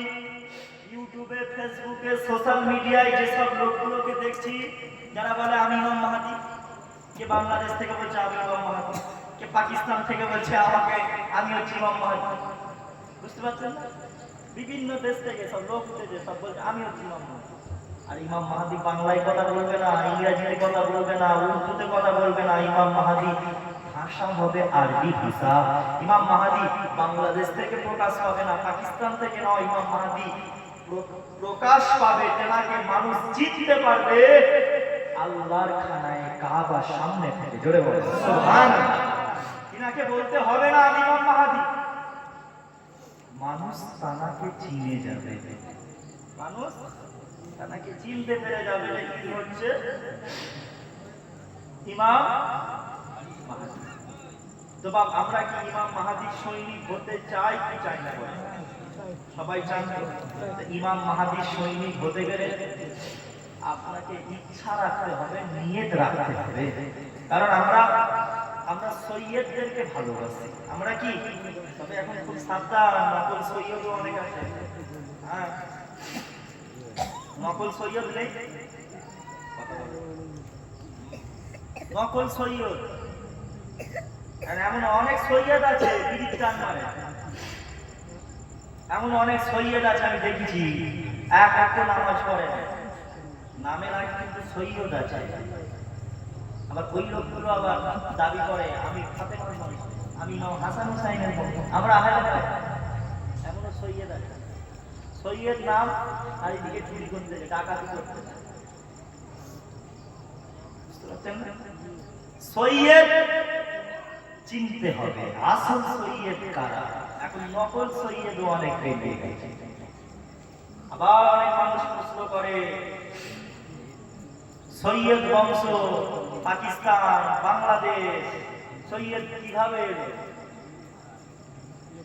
সৈয়দ বংশ পাকিস্তানে আসলো কি করে? ওটা তো ফাতেমার বংশ, হাসান হুসাইনের ধারা থেকে হয়ে এসেছে। আহলে বায়েত, আহলে বায়েত বলে যারা দাবি করতেছে, হুগলি জেলা, কোথায় মেদিনীপুর জেলা, কোথায় এই জেলা, সেই জেলা, বাংলাদেশ, এই দেশ, পাকিস্তান, এইসব জায়গাগুলো আবার সৈয়দ আহলে বায়েত কিভাবে আসে?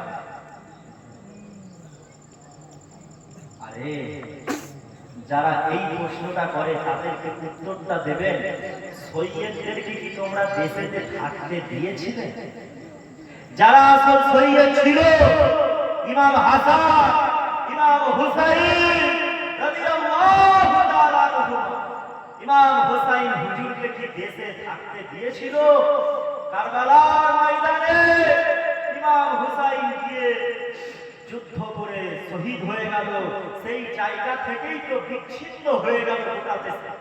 সৈয়দদেরকে তাড়িয়ে দেওয়া হয়েছে, সৈয়দদেরকে আহলে বায়েতদেরকে বন্দী করে রাখা হয়েছিল, তাদেরকে তাড়িয়ে দেওয়া হয়েছিল। সেই সৈয়দরা পরম্পরা ধারা সিলসিলা, একের পর এক সিলসিলা বংশ হতে হতে চারিদিকে সৈয়দ।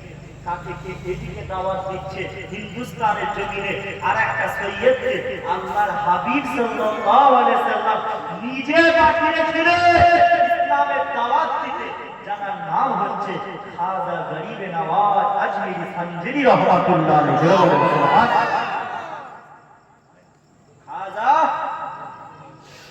মুঈনুদ্দিন চিশতি হুজুরের মতন এরকম কত সৈয়দ চারিদিকে ছড়িয়েছে। ফুরফুরা শরীফের একটা ইতিহাস, সৈয়দ মনসুর বুগদাদি, রাজীব সৈয়দ মনসুর বুগদাদি রহমাতুল্লাহ আলাইহি নাম শুনেছেন? ফুরফুরার বিজয়ী সৈয়দ মনসুর বুগদাদি হুজুর ছিলেন ঔরঙ্গজেব বাদশাহ দরবারের একজন সৈনিক, জানাকে ঔরঙ্গজেব বাদশাহ হুগলি জেলার জমিনে এই জায়গায় ফুরফুরা শরীফে পাঠানো হয়েছিল, তানাকে পাঠিয়েছিল। এইরকম ভাবে কয়েকটা মানুষকে বিভিন্ন জায়গায় ছড়িয়ে ছিটিয়ে পাঠানো হয়েছিল ইসলামের প্রচার করার জন্য, ইসলামের দাওয়াত দেওয়ার জন্য। এভাবেই তো সৈয়দ গোটা বিশ্বে ছড়িয়েছে। বুঝতে পারছেন? আমরা আহলে বায়াতের ভালোবাসা, আমরা সৈয়দ যারা হক সৈয়দ যারা তাদেরকে আমরা জান দিয়ে মহব্বত করি। কেন? আমরা হচ্ছি হুসাইনি প্রেমিক। আমরা কি প্রেমিক? আমরা হুসাইনি, আমরা ইয়াজিদি প্রেমিক নয়, আমরা ইয়াজিদের পক্ষপাতিত্ব লোক নয়, আমরা হুসাইনের লোক। কত কি ভুল বলছি? বাবেরা নওজোয়ান তরুণীরা, আল্লাহ নবীর নবী দয়া নবী, নবী আমার গুণগানে সুলতান, আমি রান্না দাঁড়িয়ে দিলে দিয়া নবী নবী আমার আলী ভাইদেরকে মুহাব্বত করবে, আমার বংশকে ভালোবাসবে, আমার হাসান হুসাইনকে ভালোবাসবে। কেন আমার আল্লাহ আমার হাসান হুসাইনকে আল্লাহ জান্নাতে সরদার করেছে। শুধু তাই নয়, আমার আলীকে ভালোবাসবে, আমার আলীকে আমার হাসান হুসাইনের আব্বাকে মহব্বত করে ভালোবাসবে, নিজের জান দিয়ে ভালোবাসবে। কেন আমার আলী নবীকে অনেক মহব্বত করে। হযরত শেরে খুদা মওলা আলী হুজুর আমার আল্লাহ নবীকে কতটা মহব্বত করতেন, আল্লাহ নবীকে কতটা ভালোবাসতেন। আল্লাহ নবী নবী আমার এমন করে আল্লাহ নবী মক্কা শরীফ ইসলামের দাওয়াত দিতেছিলেন।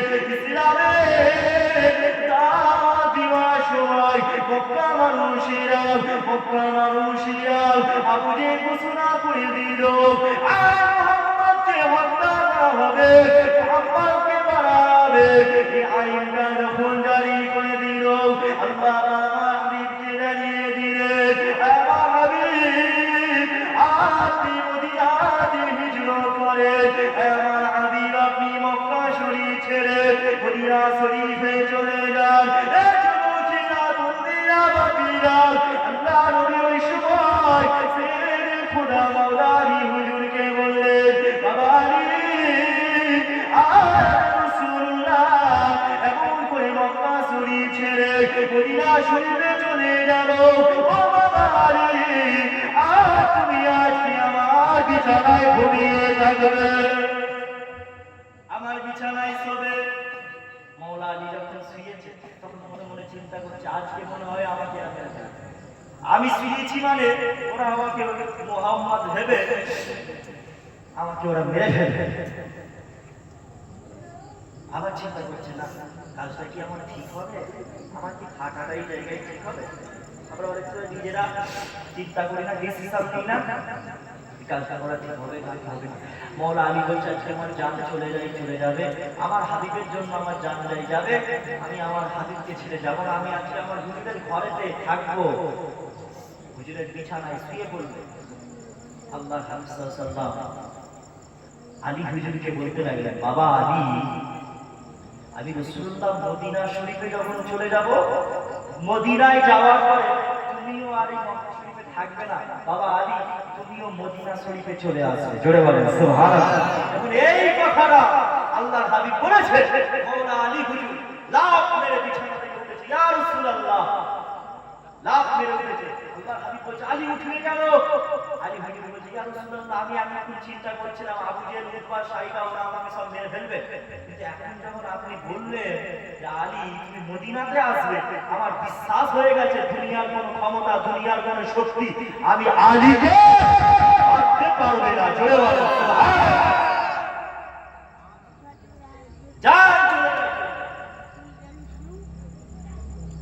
তবু আপনাকে ছেড়ে যাবো না। আমি আপনার কাছে থাকবো, আমার বিশ্বাস আছে এরা আমাকে মারতে পারবে না।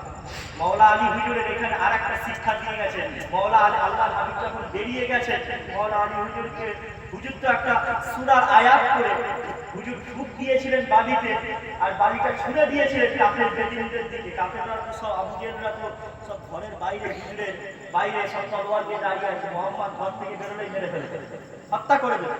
আল্লাহর হাবিব কি করলেন? এক মুঠো বালি নিয়ে কাফেরদের চোখে ছুঁড়ে দিলেন। ছুঁড়ে দিয়ে সাথে সাথে কাফেররা সব অন্ধ হয়ে গেল, সব কেউ আর কেউ কিছু দেখতেই পেল না। আল্লাহর হাবিব সাল্লাল্লাহু আলাইহি ওয়াসাল্লাম কাফেরদের সামনে থেকে হুজুর আমার চলে গেলেন। জোরে বলেন সুবহানাল্লাহ। চলে যাওয়ার পরে আবু জেহেল উতবা সাইবাদের চোখ আবার ঠিক হয়ে গেল। যখন কাফের বেদিনরা হুজুরের ঘরের ভেতরে প্রবেশ করলেন, ঘরের ভেতরে বিছানায় প্রবেশ করে দেখে মওলা আলী ঘুমিয়ে আছে। আবু জেহেল বলতে লাগলো, আলী মুহাম্মদ কোথায়? এই পয়েন্টটা শুনুন। আবু জেহেল বলছে, আলী মুহাম্মদ কোথায়? মওলা আলী হুজুর বলছে, আমার হুজুর পাক সাল্লাল্লাহু আলাইহি ওয়াসাল্লাম কোথায় এটা আমার আল্লাহ ও রাসূল ভালো জানে। জোরে বলেন সুবহানাল্লাহ। আল্লাহ ও রাসূল ভালো জানে। এই জায়গাটাই দেখেন আলী হুজুর কি বলল আমি জানি না। আবু জেহেল যখন জিজ্ঞাসা করেছে মুহাম্মদ কোথায়, আলী হুজুরকে এই কথা বলেছে আমি জানি না। তাহলে আমি জানি না বললে তাহলে মিথ্যা কথা হয়ে যাবে। মিথ্যা কথা হবে না, কারণ উনি জানে তো হুজুর মুহাম্মদ সাল্লাল্লাহু আলাইহি ওয়াসাল্লাম মদিনায় গেছে। আলী হুজুর কি বলছে? আল্লাহ জানে, রাসূল জানে। আল্লাহু আ'লাম ওয়া রাসূল কোথায় আছে উনি ভালো, তারা ভালো জানে। বুঝতে পারছেন? তাহলে ওই সময়ে তো এই শিক্ষাটাই দিয়ে গেল মওলা আলী হুজুর, মিথ্যা কথা বলা যাবে না। বুঝতে পারছেন না? যতই পেরেশানের মধ্যে পড়ে যাও, মিথ্যা বলা যাবে না। আজকে এমন মানুষ বহু আছে 24 ঘন্টা খালি মিথ্যে কথাই করে, আর একটা সত্যিকে ঢাকতে গিয়ে হাজারো মিথ্যা। বুঝতে পারছেন? একবার ধরুন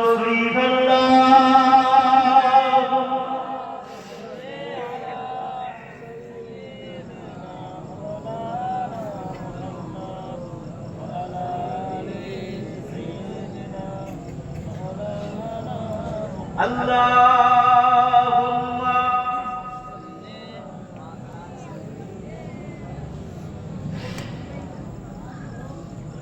ও নবী, ও নবী, আমরা তোমার দিওয়ানা।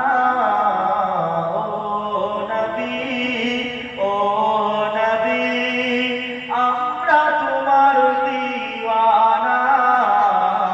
ও হাসানের নানা, ও হুসাইনের নানা, ও হাসানের নানা। আমি একা বলবো না, সবাই বলবে। সবাই বলবে তো? সবাই জোরে যার যত গলায় তেল আছে বলেন, ও নবী। ও বাবা, সবাই যেন আওয়াজ দিয়ে পার্টির নেতা আসুক না, জগৎবল্লভপুরে নেমে এলে। এটা জগৎবল্লভপুর তো না মুন্সিরহাট? মুন্সিরহাটিতে পড়ে গেছে। হ্যাঁ, জগৎবল্লভপুরের এমএলএ যদি আসে, জিন্দাবাদ জিন্দাবাদ, এমএলএ সাহেব জিন্দাবাদ। বুঝতে পারছেন না? আর নবীর নামে আওয়াজ দিচ্ছি এত আসতে গেল, আরো জোরে মহব্বতে জোরে বলেন, ও নবী, ও নবী, আমরা তোমার দিওয়ানা। ও হাসানের নানা, ও হুসাইনের নানা, ও হাসানের নানা, ও হুসাইনের নানা। তুমি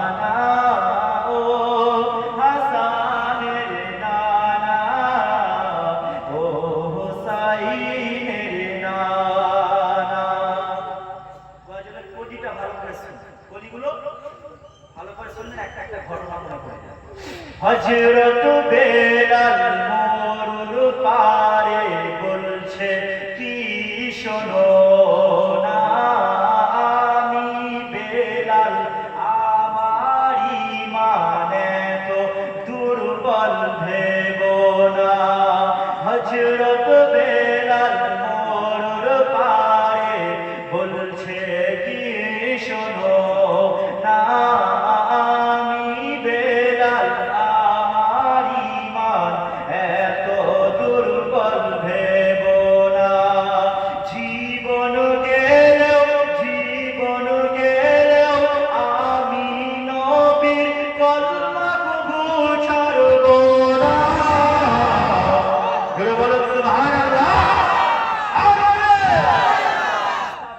সাহাবা হাবিবুল্লাহ সাহাবা হুজুরকে বেলালকে উত্তপ্ত বালুতে সইয়ে দিয়ে বুকের উপর পাথর চাপিয়ে দিয়ে বিশাল আঘাত করা হয়েছিল তারপরও হুজুর বলেছিল আঘাত লা ইলাহা ইল্লাল্লাহ মুহাম্মাদুর রাসূলুল্লাহ সাল্লাল্লাহু আলাইহি ওয়াসাল্লাম হুজুর বেলাল হুজুর ইসলাম ছাড়লেন নবীকে ছাড়লেন জোরে বলেন সুবহানাল্লাহ তাদের ঈমান কি ছিল মজবুত ছিল ও হাসানের নানা ও হুসাইনের নানা ওহদের ময়দানে নবী দন্ত শহীদের ঘটনা ওহদের ময়দানে নবী দন্ত শহীদের ঘটনা শূন্য যখন বয়স পুরনি করিল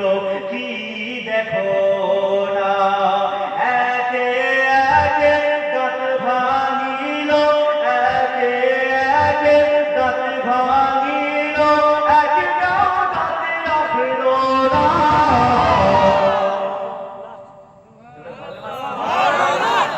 জোরে হবে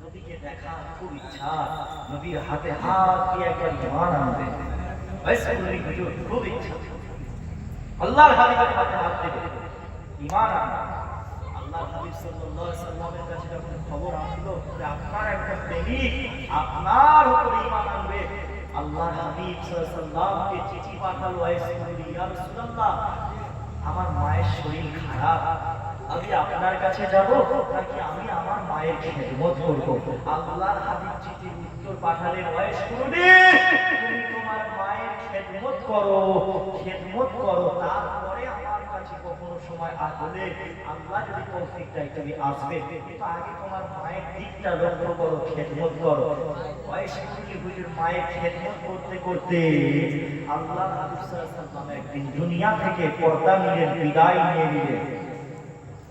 নিয়ে নিলেন হুজুরকে আর দেখা হলো না হুজুর বিদায় নেওয়ার আগে বলেছিলেন বাবা সাহাবারা আমার অমুক প্রেমিক যার নাম হচ্ছে ওয়াইস কুরুনি সে আমি রাসূলুল্লাহ আমাকে দেখেনি কোনোদিন চামড়ার চোখে কিন্তু আমি নবী আমাকে এত ভালোবাসতো যে আমি রাসূলুল্লাহ উহুদের ময়দানে যখন যুদ্ধ হয়েছিল উহুদের ময়দানে যখন যুদ্ধ হলো ওই উহুদের ময়দানে আমি মুস্তাফা আমার একটা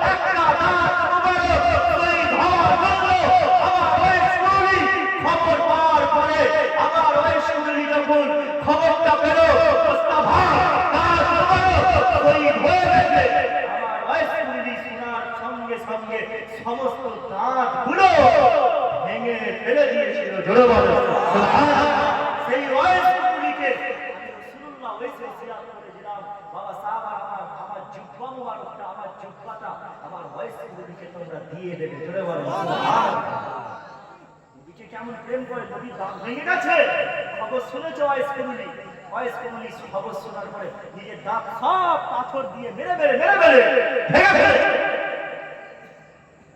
এটা ছিল মুস্তাফার প্রেম এটা ছিল নবীর প্রেম জোরে বলেন সুবহানাল্লাহ আমরা নবীকে ভালোবাসি কিনা বলেন কে কে ভালোবাসেন একটু হাত তুলে দেখেন কারো ঘুম পাচ্ছে জোরে বলে পাচ্ছে না তো তুমি দাও নারায়ে তাকবীর যার যত গলা তেজ আছে জোরে করে বলেন নারায়ে তাকবীর ইসলাম গ্রহণ করার পরে এমন তাকবীর দিয়েছিল যে মক্কার পাহাড়গুলো সব কেঁপে গিয়েছিল। আবু জেহেল, উতবা, সাইবা সবার কাছে খবর চলে গিয়েছিল তোমার ইসলাম গ্রহণ করেছে, সবাই বুক কেঁপে গিয়েছিল। সেই রকম তাকবীরটার আওয়াজ দেন, নারে তাকবীর, আরো জোরে নারে তাকবীর, আরো জোরে নারে তাকবীর, নারে রিসালাত, নারে রিসালাত, সরকার কি আওয়াজ, মারহাবা বলেন, সরকার কি আওয়াজ, দিলদার কি আওয়াজ, হুজুর কি আওয়াজ, হাবিব কি আওয়াজ, নারে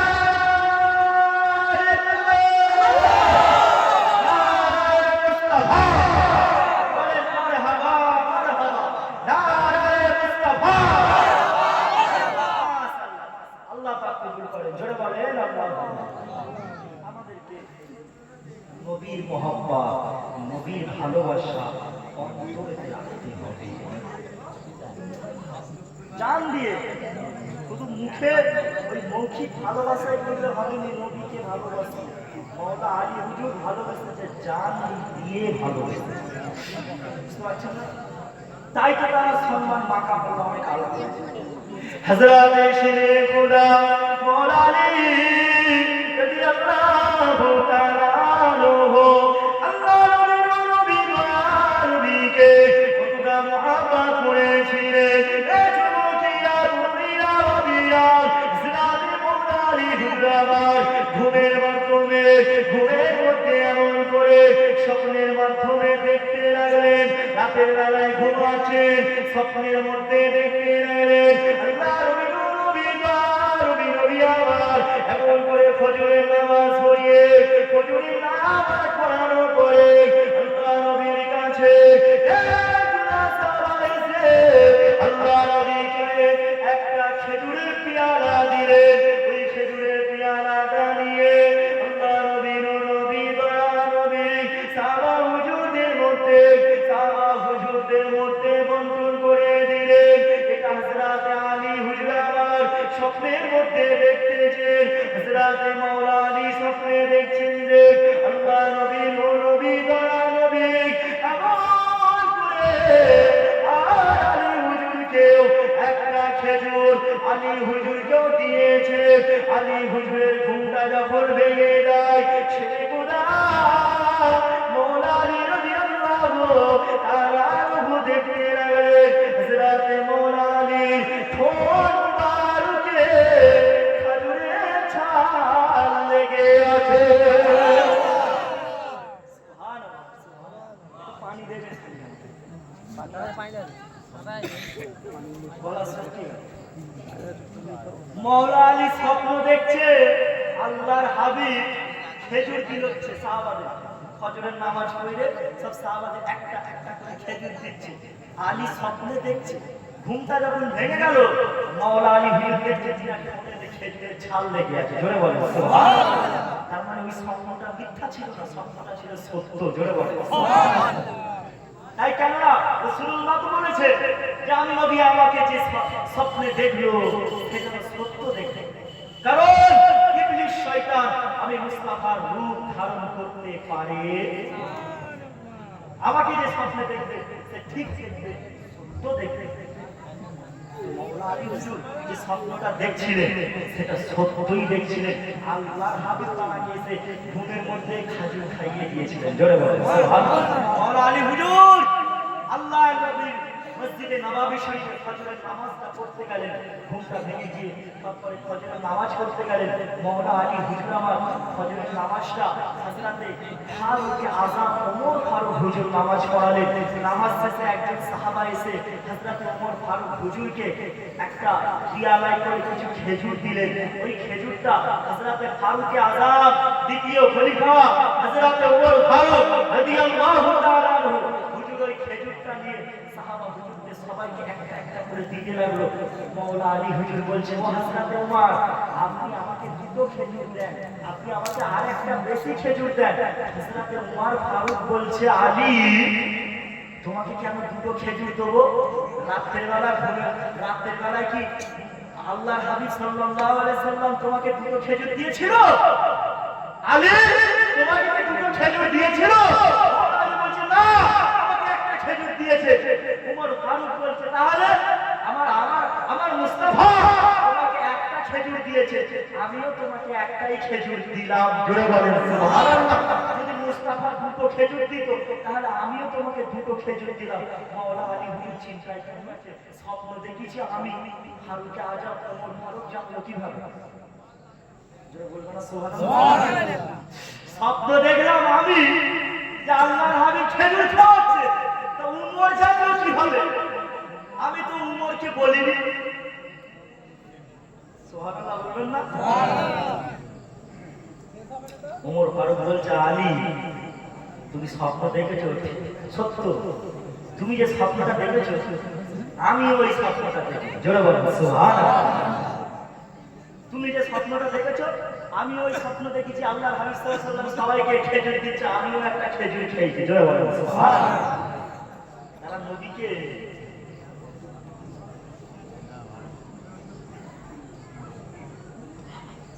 কত মহাব্বত করেছে, কত ভালোবেসেছে, তাই তাদের দরজা আল্লাহ অনেক আলা করে দিয়েছে। আল্লাহ নবী নবী দয়া নবী যখন মিরাজে গিয়েছিলেন, আমার রাসূলুল্লাহ দরজারে সুলতান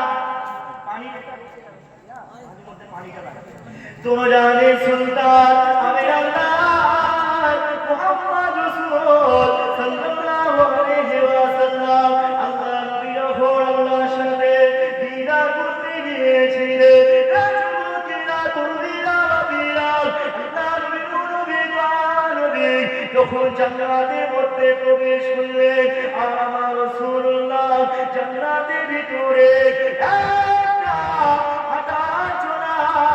হাঁটা চলার আওয়াজ শুনতে পেলেন। হযরতে শেখ খুদা হযরতে আমার রাসূলুল্লাহ দরজারে সুলতান মুহাম্মদ রাসূল সাল্লাল্লাহু আলাইহি ওয়াসাল্লাম এমন করে যখন আমার হাঁটা চলার শব্দটা শুনতে পেলেন, আল্লাহ নবী ওই সময় হযরতে জিবরিল আমিনকে জিজ্ঞাসা করলেন, হযরতে জিবরাইল এই হাঁটা চলার শব্দটা কার? এটা কে হাঁটতেছে? কিন্তু আমি কাউকে দেখতে পাচ্ছি না। ওই সময় হযরতে জিবরাইল আলাইহিস সালাম আল্লাহ নবীকে বললেন, ইয়া রাসূলুল্লাহ ইয়া হাবিবাল্লাহ হুজুর আপনি মাফ করবেন, হুজুর এই যে হাঁটা চলার আওয়াজটা আপনি পাচ্ছেন, এই যে জান্নাতের মধ্যে হাঁটা চলা করতেছে, এটা অন্য কেউ নয়, ওটা হলো আপনার জামাতা শেখ খুদা হযরতে মাওলানা আলী রাদিয়াল্লাহু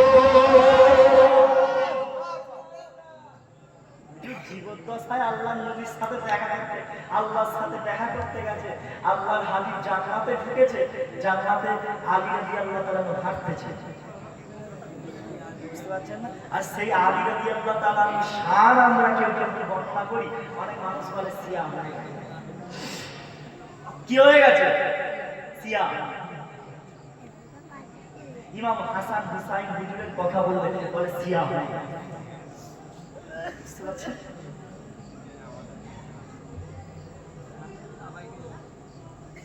মাওলা আলী রাদিয়াল্লাহু তাআলা আনহুকে মহব্বত করা হচ্ছে, ভালোবাসা হচ্ছে তোমার ঈমান।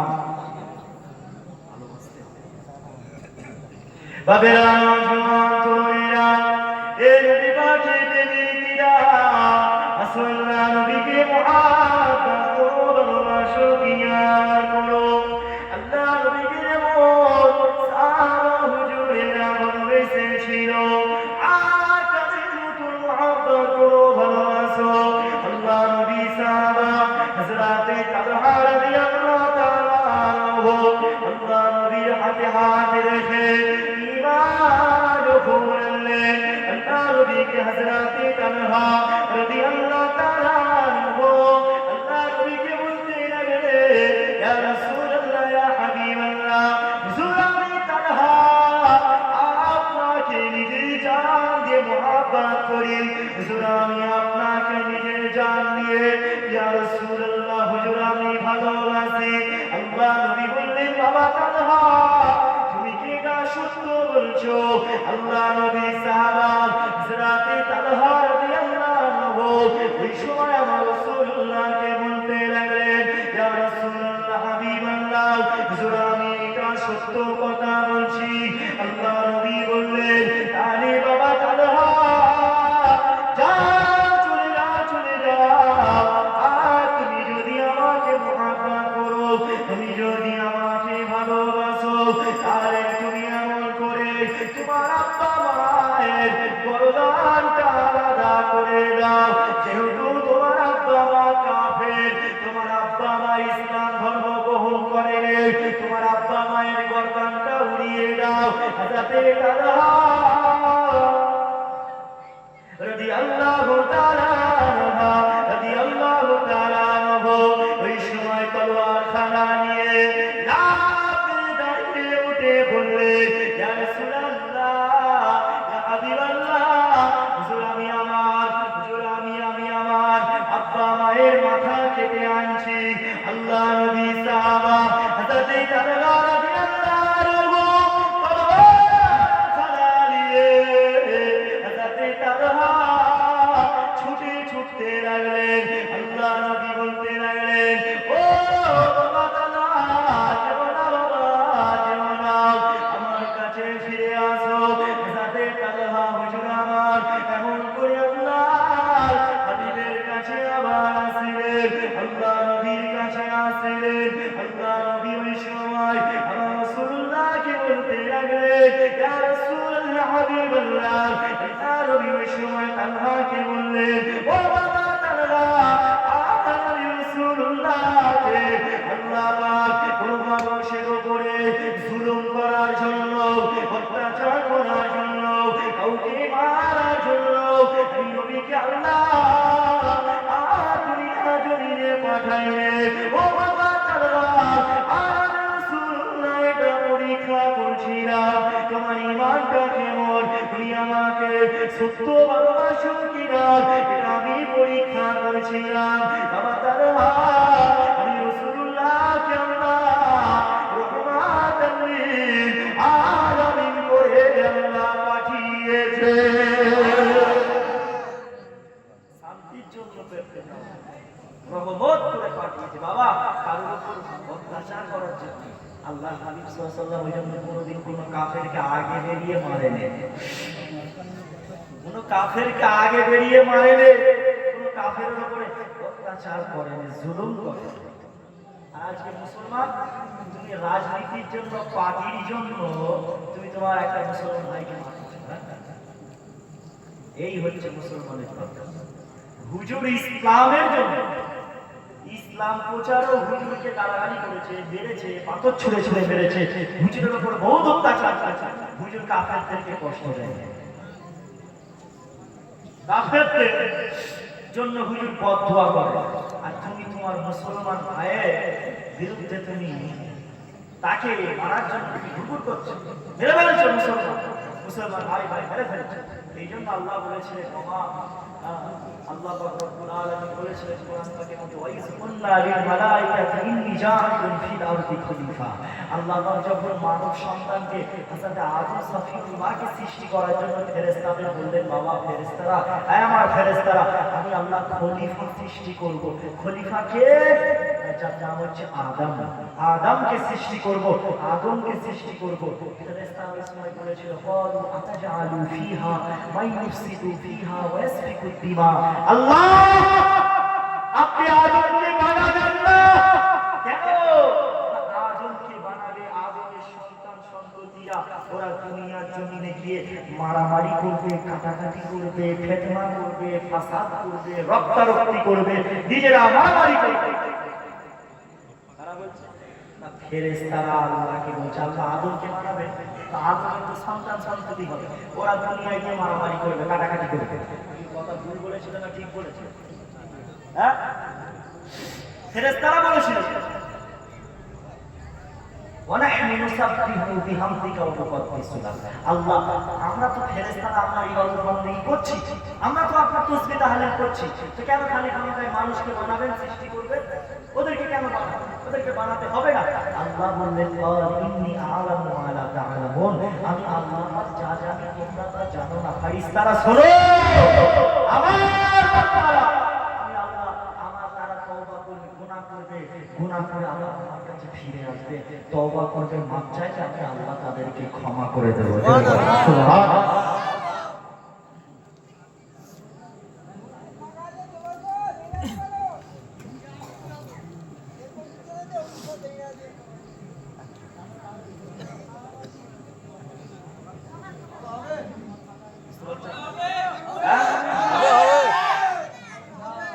হবে হবে, জোরে বলবেন তো, হবে কি হবে? ওয়ার্ড হবে, সবাই মিলে জোরে করে বলেন তো। বন্ধ হবে না? ঠান্ডা লাগে না? হ্যাঁ, একটু হাত তুলে দেখান তো কাকে কাকে ঠান্ডা লাগছে। হ্যাঁ, আমি আগে হাত তুলে, আমাকেও ঠান্ডা লাগছে।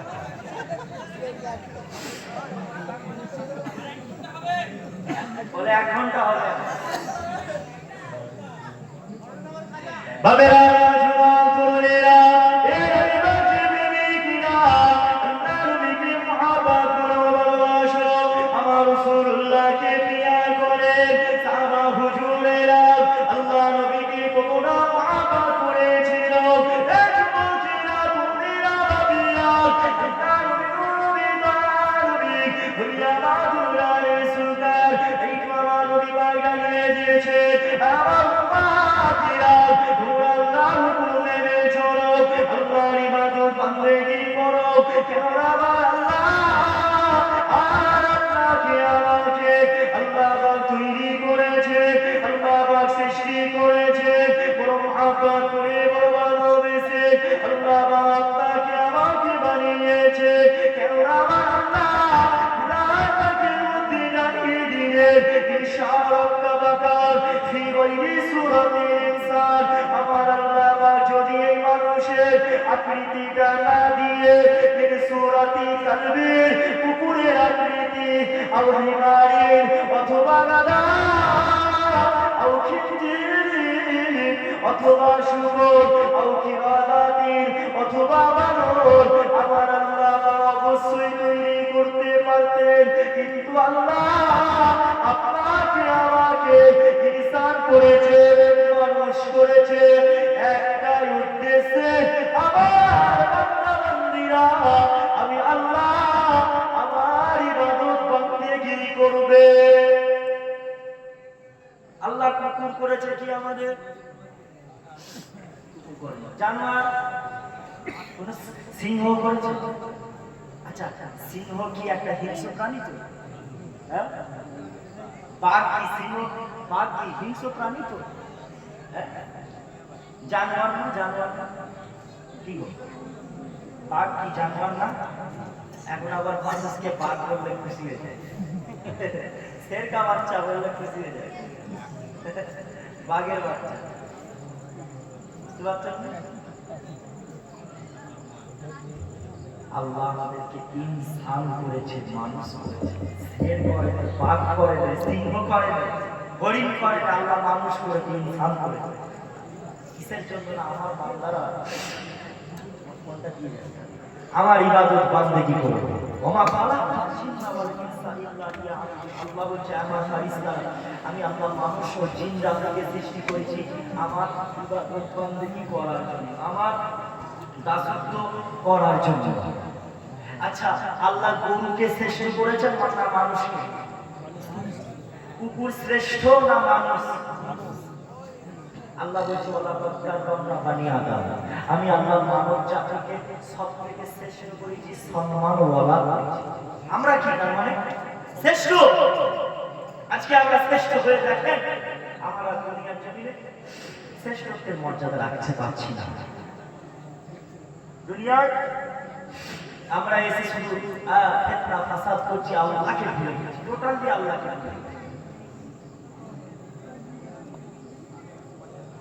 আল্লাহ জানিয়ে দিলেন, ওরে আমার বান্দা বান্দীরা রে, লাকাদ খালাকনাল ইনসানা ফি আহসানি তাকবীর, আমি আল্লাহ মানুষকে সুন্দর করে নকশা দিয়ে ডিজাইন আল্লাহ পাক বানিয়েছি। বলুন আপনারা, গরু দেখতে সুন্দর না মানুষ দেখতে সুন্দর? কেমন ডিজাইন করে আল্লাহ বানিয়েছে! এই চোখটা যদি আমার আল্লাহ পিছন দিকে দিতে, দেখতে ভালো লাগতো না, খারাপ লাগতো। নাকটাকে যদি আল্লাহ এই ঠোঁটের নিচে দিতেন, কেমন লাগতো? কানটাকে যদি আল্লাহ এই নাকে দুই দিকে ঝুলিয়ে দিত, কেমন লাগতো? খারাপ লাগতো।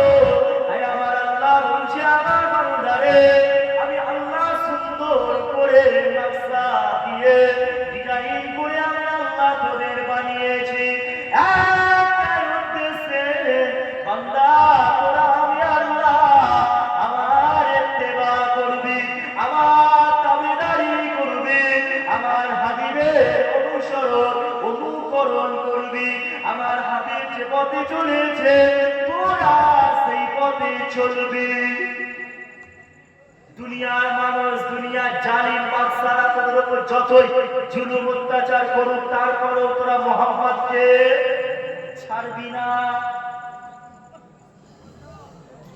যোগী আদিত্যনাথ টাকলা ছেঁচড়া আমাদের ওই নরেন্দ্র মোদী, তারপরে পাগলা কুকুরটা, পাগলা শুয়োর শুভেন্দু অধিকারী, ওদিকের পাগলা জানোয়ার অর্জুন সিং, ওদিকের কি বলে পাগলা সুকান্ত মজুমদার, এইসব নেতাগুলো মুসলমানের উপরে যতই অত্যাচার করুন, ভয় পাওয়া যাবে না। এলাকায় আসলে গাছে বেরিয়ে ছুটিয়ে মারতে হবে। এদেরকে মারাও হচ্ছে নেকির কাজ, সওয়াবের কাজ। কেন বলেন তো? এরা রাসূলের দুশমন, কোরআনের দুশমন, ইসলামের দুশমন। ওপেন বলছি, শুভেন্দু অধিকারী, অর্জুন সিং, সুকান্ত মজুমদার, বিজেপির নেতাগুলোকে মারা হচ্ছে নেকির কাজ, সওয়াবের কাজ। ওপেন কেন? এরা রাসূলের দুশমন, ইসলামের দুশমন, কোরআনের দুশমন। এলাকায় আসলে ঢুকতে দেবে না, এলাকায় আসলে ঢুকতে দেবে। এলাকায় মুসলমান সব একত্রিত হয়ে ঢুকতে দেবে না। বুঝতে পারছেন না? এই জালিমরা জুলুম সারা জীবন করবে, এরা জালিমেরা জুলুম করবে যতদিন ইসলাম থাকবে। ইসলাম কিয়ামত পর্যন্ত জালিমেরা ইসলামের বিরুদ্ধে কথা বলবে। তখন রাসূলুল্লাহ ইসলামের দাওয়াত দিয়েছে, আবু জেহেল নিয়ম করেছে, আবু জেহেল আইন তৈরি করেছে, মুহাম্মাদের কাছে যাওয়া যাবে না, মুহাম্মাদের কাছে যারা যাবে তাদেরকে হত্যা করা হবে। কি আইন? মুহাম্মাদের কাছে যারা যাবে, মুহাম্মাদের সাথে যারা কথা বলবে তাদেরকে ফাঁসি দেওয়া হবে। আবু জেহেল মক্কা শরীফে নিয়ম করেছে, আইন তৈরি করেছে। যখন এই আইনটা তৈরি করেছে, হুজুর পাক সাল্লাল্লাহু আলাইহি ওয়াসাল্লামের কাছে যেতে মানুষ ভয় পাচ্ছে। আল্লাহ পাক এটা সহ্য করতে পারলেন না। আল্লাহ বলে, আবু জেহেল তুই যে নিয়মটা করেছিস, এই নিয়মটা আমি আল্লাহ তোর ফ্যামিলির ছেলেদের মধ্য থেকেই একজনকে আমি এই আইনটা প্রথমে ঘটাবো, যে মুহাম্মাদের সাথে আমার হাবিবের সাথে গিয়ে কথা বলবে। আমি আল্লাহ দেখতে চাই তোর ফ্যামিলির ছেলের সাথে তুই কি ব্যবহার করিস। বলবে না সুবহানাল্লাহ? তাহলে আবু জেহেলের আইন কি? মুহাম্মাদের সাথে কথা বললে, মুসাফা করলে, দেখা করলে, হাত মিলালে ফাঁসি দেওয়া হবে। আবু জেহেল এমন করে নিয়মটা চালু করে দেওয়ার পরে আবু জেহেলের সন্তান ইকরামা, যার নাম ছিল ইকরামা, আল্লাহর হাবিব হেঁটে হেঁটে যাচ্ছে, আল্লাহর নবী হেঁটে হেঁটে যাচ্ছে, ইকরামা ওই রাস্তা দিয়ে যাচ্ছে। আবু জেহেলের লস্করেরা দেখতে লাগলো ইকরামা আল্লাহর নবীর সাথে কথা বলে। যুবকেরা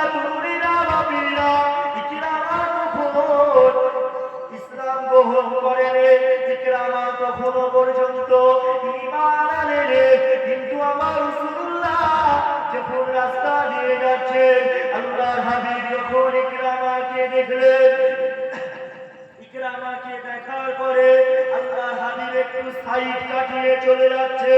ইকরামা দুটো হাত না বাড়িয়ে দিলেন, ইয়া রাসূলুল্লাহ, ইয়া হাবিবাল্লাহ, হুজুর আমি আপনার সাথে কথা বলবো। সুবহানাল্লাহ বলে, হুজুর আপনার সাথে মুসাফা করব। ইকরামা কার ছেলে? জোরে বলে, কার ছেলে? আবু জেহেল। আর আবু জেহেলের নিয়ম করে তো মুহাম্মাদের সাথে কথা বললে ফাঁসি দেওয়া। আর ইকরামার ছেলে মুহাম্মদ সাল্লাল্লাহু আলাইহি ওয়াসাল্লাম বুঝে বলে, ইয়া রাসূলুল্লাহ, আমি আপনার সাথে কথা বলতে চাই, আমি আপনার সাথে মুসাফা করতে চাই। কিন্তু আমার নবী পাক সাল্লাল্লাহু আলাইহি ওয়াসাল্লামের হাতে কেউ যখন হাতটা বাড়িয়ে দিত, হুজুর আমার হাতটা সরিয়ে দিত। সে যেই হোক, হুজুরের দিকে কেউ যদি হাত বাড়াতো, হাত ছাড়া। আর আজকাল কিছু মৌলভী সাহেব, মুফতি সাহেব, পীরজাদা সাহেব, ইমাম সাহেব মুসাফা করতে গেলে হাত সরিয়ে দেয়। কথা ভুল বলছি? মুসাফা করতে গেলে হাত সরিয়ে দেয়। এমন দেখবেন বহু আহাদের মুফতি সাহেব, পীরজাদা সাহেব বহু আছে মুসাফা করতে চাই না। আল্লাহর হাবিব সাল্লাল্লাহু আলাইহি ওয়াসাল্লাম মুসাফা করতে দলে দলে হাজার হাজার মানুষ এসে মুসাফা করতে, হুজুরের হাতে যখন কেউ হাতটা রাখতো, সেই মানুষটা যতক্ষণ না পর্যন্ত হাত ছাড়তো, মুস্তাফা ততক্ষণ পর্যন্ত হাত ছাড়তো না। জোরে বলেন সুবহানাল্লাহ। ইকরামা আল্লাহর হাবিবকে জড়িয়ে ধরলেন। জড়িয়ে ধরার পরে ইকরামা যত জড়িয়ে ধরছে, তত ইকরামার মনেতে অন্তরেতে শান্তি আরো বেড়ে যাচ্ছে, প্রশান্তি পাচ্ছে। আবু জেহেল খবর পেল ইকরামা রাসূলুল্লাহর সাথে কথা বলেছে, তাহলে শাস্তি তো দিতে হবে। আবু জেহেলের লশকরেরা সবাই শাস্তি দিতে ভয় পাচ্ছে। আবু জেহেলের ছেলে লশকরেরা শাস্তি দিতে ভয় পাচ্ছে, কারণ নেতা ছেলে। আবু জেহেলের ছেলেকে মারবে, হত্যা করবে, পারে? নেতার ছেলে, ভয় তো লাগবে। নেতার ছেলেকে ফাঁসি দিবে, ভয় খাচ্ছে সবাই। এই ইকরামা বলছে, তোমরা এক কাজ করো, তোমরা আমাকে নদীতে ফেলে দিয়ে আসো। যেই নদীতে মাছ থাকে, কুমির থাকে, মাছেরা কুমিরেরা আমি ইকরামাকে খেয়ে ফেলবে। ইকরামাকে নদীতে ফেলে দেওয়া হলো। ইকরামার হাতটা বেঁধে, পাটা বেঁধে, চোখটা বন্ধ করে ইকরামাকে নদীতে ফেলে দেওয়া হলো। আবু জেহেলের লশকরেরা সবাই চলে গেল, সবাই গিয়ে দেখতে লাগলো ইকরামার সাথে কি হয়। ইকরামাকে দেখতে লাগলো, ইকরামাকে বড় বড় মাছ সব গোল করে ঘিরে রেখে, সবাই গোল করে মাছগুলো ঘিরে রেখেছে। একটা বিরাট বড় মাছ এসে ইকরামাকে পিঠে করে তুলে নদীর তীরে এসে দিয়ে গেল। জোরে বলেন সুবহানাল্লাহ।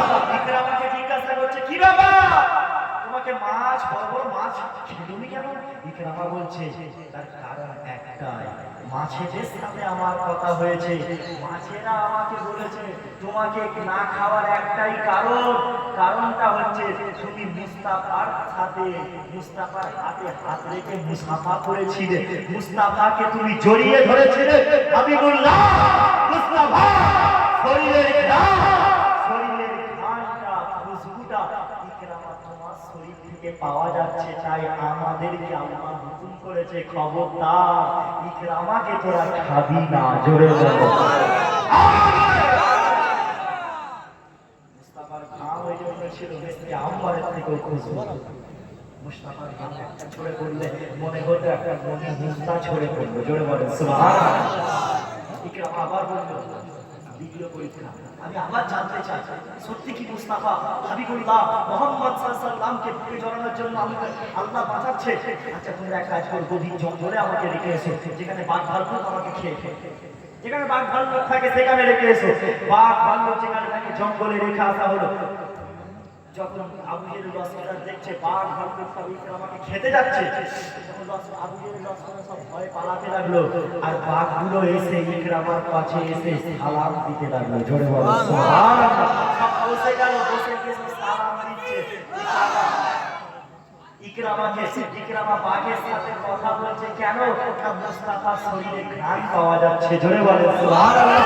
ইকরামা আবার বলতে লাগলো, তোমরা আবার একবার পরীক্ষা করো, আমাকে পাহাড় থেকে তোমরা ফেলে দাও, পাহাড় থেকে তোমরা আমাকে নিচু পাহাড় থেকে ধাক্কা মেরে ফেলে দাও।